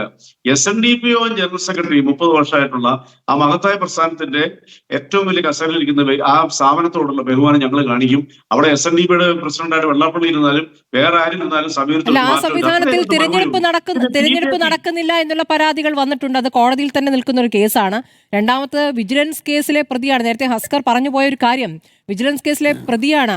വിജിലൻസ് കേസ് എന്താണ് ഇഴഞ്ഞിഴഞ്ഞു പോകുന്നത്? നിങ്ങൾക്ക് ചില സമയത്ത് വേഗം കൂടുന്നത് നമ്മൾ കാണുന്നുണ്ടല്ലോ ശ്രീ റെജി ലൂക്കോസ്. അല്ല, അത് ഞാൻ പറഞ്ഞല്ലോ. അതിനകത്ത് ഈ വെള്ളാപ്പള്ളി നടേശൻ, ബഹുമാനപ്പെട്ട വെള്ളാപ്പള്ളി നടേശൻ പ്രതിനിധിക്കുന്ന സമൂഹം അത് ഒരുപക്ഷെ ഇവർക്ക് കയ്യിലൊതുക്കാത്തതുകൊണ്ടും CPM-നോടൊപ്പം ചേരുന്നുള്ള ഉറപ്പുള്ളത് കൊണ്ട് അവർ കാലങ്ങളായിട്ട് പുരോഗമനാശയങ്ങളുള്ള ഒരു സമൂഹമായതുകൊണ്ടുള്ള നിരാശയോട് പറഞ്ഞായിരിക്കും ഞങ്ങൾക്ക് എന്നാ ചെയ്യാൻ പറ്റും, ഇവരെല്ലാം പോയി നമുക്ക് ഈ കാര്യത്തിൽ വിശദീകരിക്കാൻ പറ്റും. ഒന്നും പറ്റില്ല. അത് അവരുടെ കഷ്ടകാലം ഗതികേട് അവർക്ക് ബോധ്യമായി കഴിഞ്ഞ് കേരളം അവർക്ക് പഴക്കത്തിൽ ഇനി ഒരുക്കുന്നുള്ളത്. തന്നെയുമല്ല, ഇതിനകത്ത് വേറെ സംഭവങ്ങളുണ്ട് മനസ്സിലാക്കേണ്ടത്. കേരളം പോലുള്ള സംസ്ഥാനത്ത് കോൺഗ്രസ് എന്ന് പറയുന്ന രാഷ്ട്രീയ പ്രസ്ഥാനം ഈ വർഗീയവാദികളോടൊപ്പം നിന്ന് പരാജയപ്പെട്ടാൽ അവർക്ക് നിലവിലുള്ള സീറ്റുകളിൽ ഒപ്പിക്കാൻ പറ്റിയില്ലെങ്കിൽ ദേശീയ തലത്തിന്റെ ആ പാർട്ടിയുടെ ഗതികേടായിരിക്കും. കാരണം ഞങ്ങൾ ഒരിക്കലും ഈ കോൺഗ്രസ് മുക്ത ഭാരത് പറയാറില്ല. അത് നിലനിൽക്കണം ആഗ്രഹിക്കുന്നവരെ ഞങ്ങൾ ഇന്ത്യ മുന്നണിയിലെ വളരെ അടുപ്പമുള്ള ഒരു രാഷ്ട്രീയ പ്രസ്ഥാനമാണ്.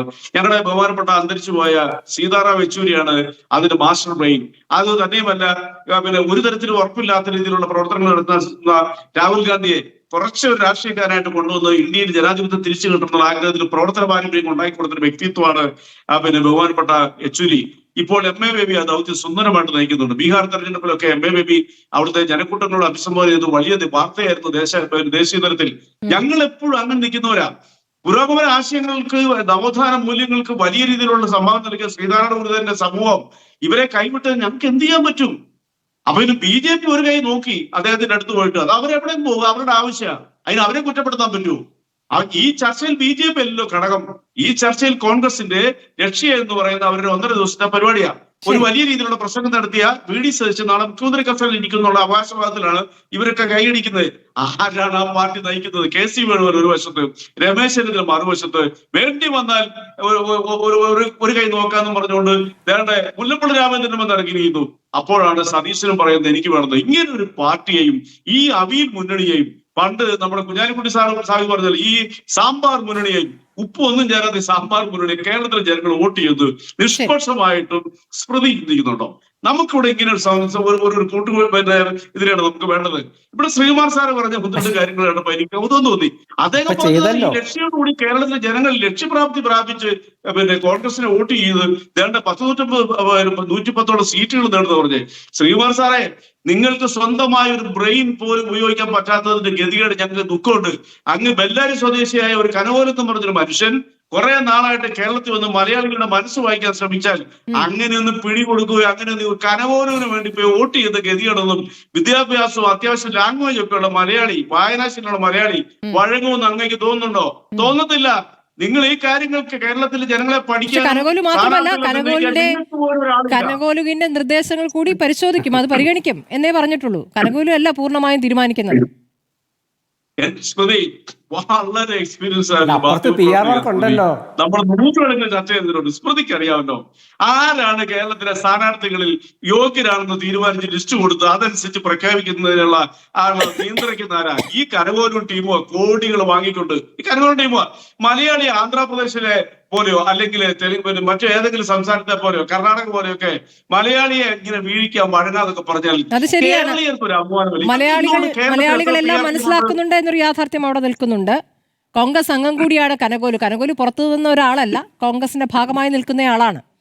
അദ്ദേഹത്തിന് ഈ ഒരു സംവിധാനം ഉണ്ട് എന്ന് പ്രശാന്ത് കിഷോർ പണ്ട് കോൺഗ്രസ്സുകാരാണെന്ന് പറഞ്ഞുകൊണ്ട് ഇന്ത്യയിലെ 4 സംസ്ഥാനങ്ങളിൽ കോൺഗ്രസിന് വേണ്ടിയിട്ട് വർക്ക് നടത്തി. ഒടുവിൽ ബീഹാറിൽ വന്നു.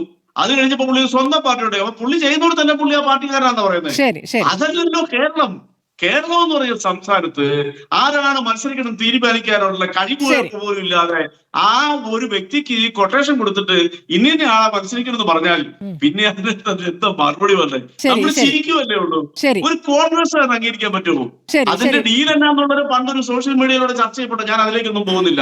നമ്മുടെ സമയം കഴിഞ്ഞുകൊണ്ടാണ്. ശരി ശ്രീ റെജി ലൂക്കോസ്, നമുക്ക് അടുത്ത ദിവസം ഇരിക്കാം. വളരെ നന്ദി ശ്രീ N. ശ്രീകുമാർ, ശ്രീ റെജി ലൂക്കോസ്, ശ്രീ നിസാം സെയ്ദ്, അഡ്വക്കേറ്റ് BN ഹസ്കർ, ഒപ്പം തന്നെ ചർച്ചയിൽ ആദ്യം പങ്കെടുത്ത ശ്രീ AP അനിൽകുമാർ.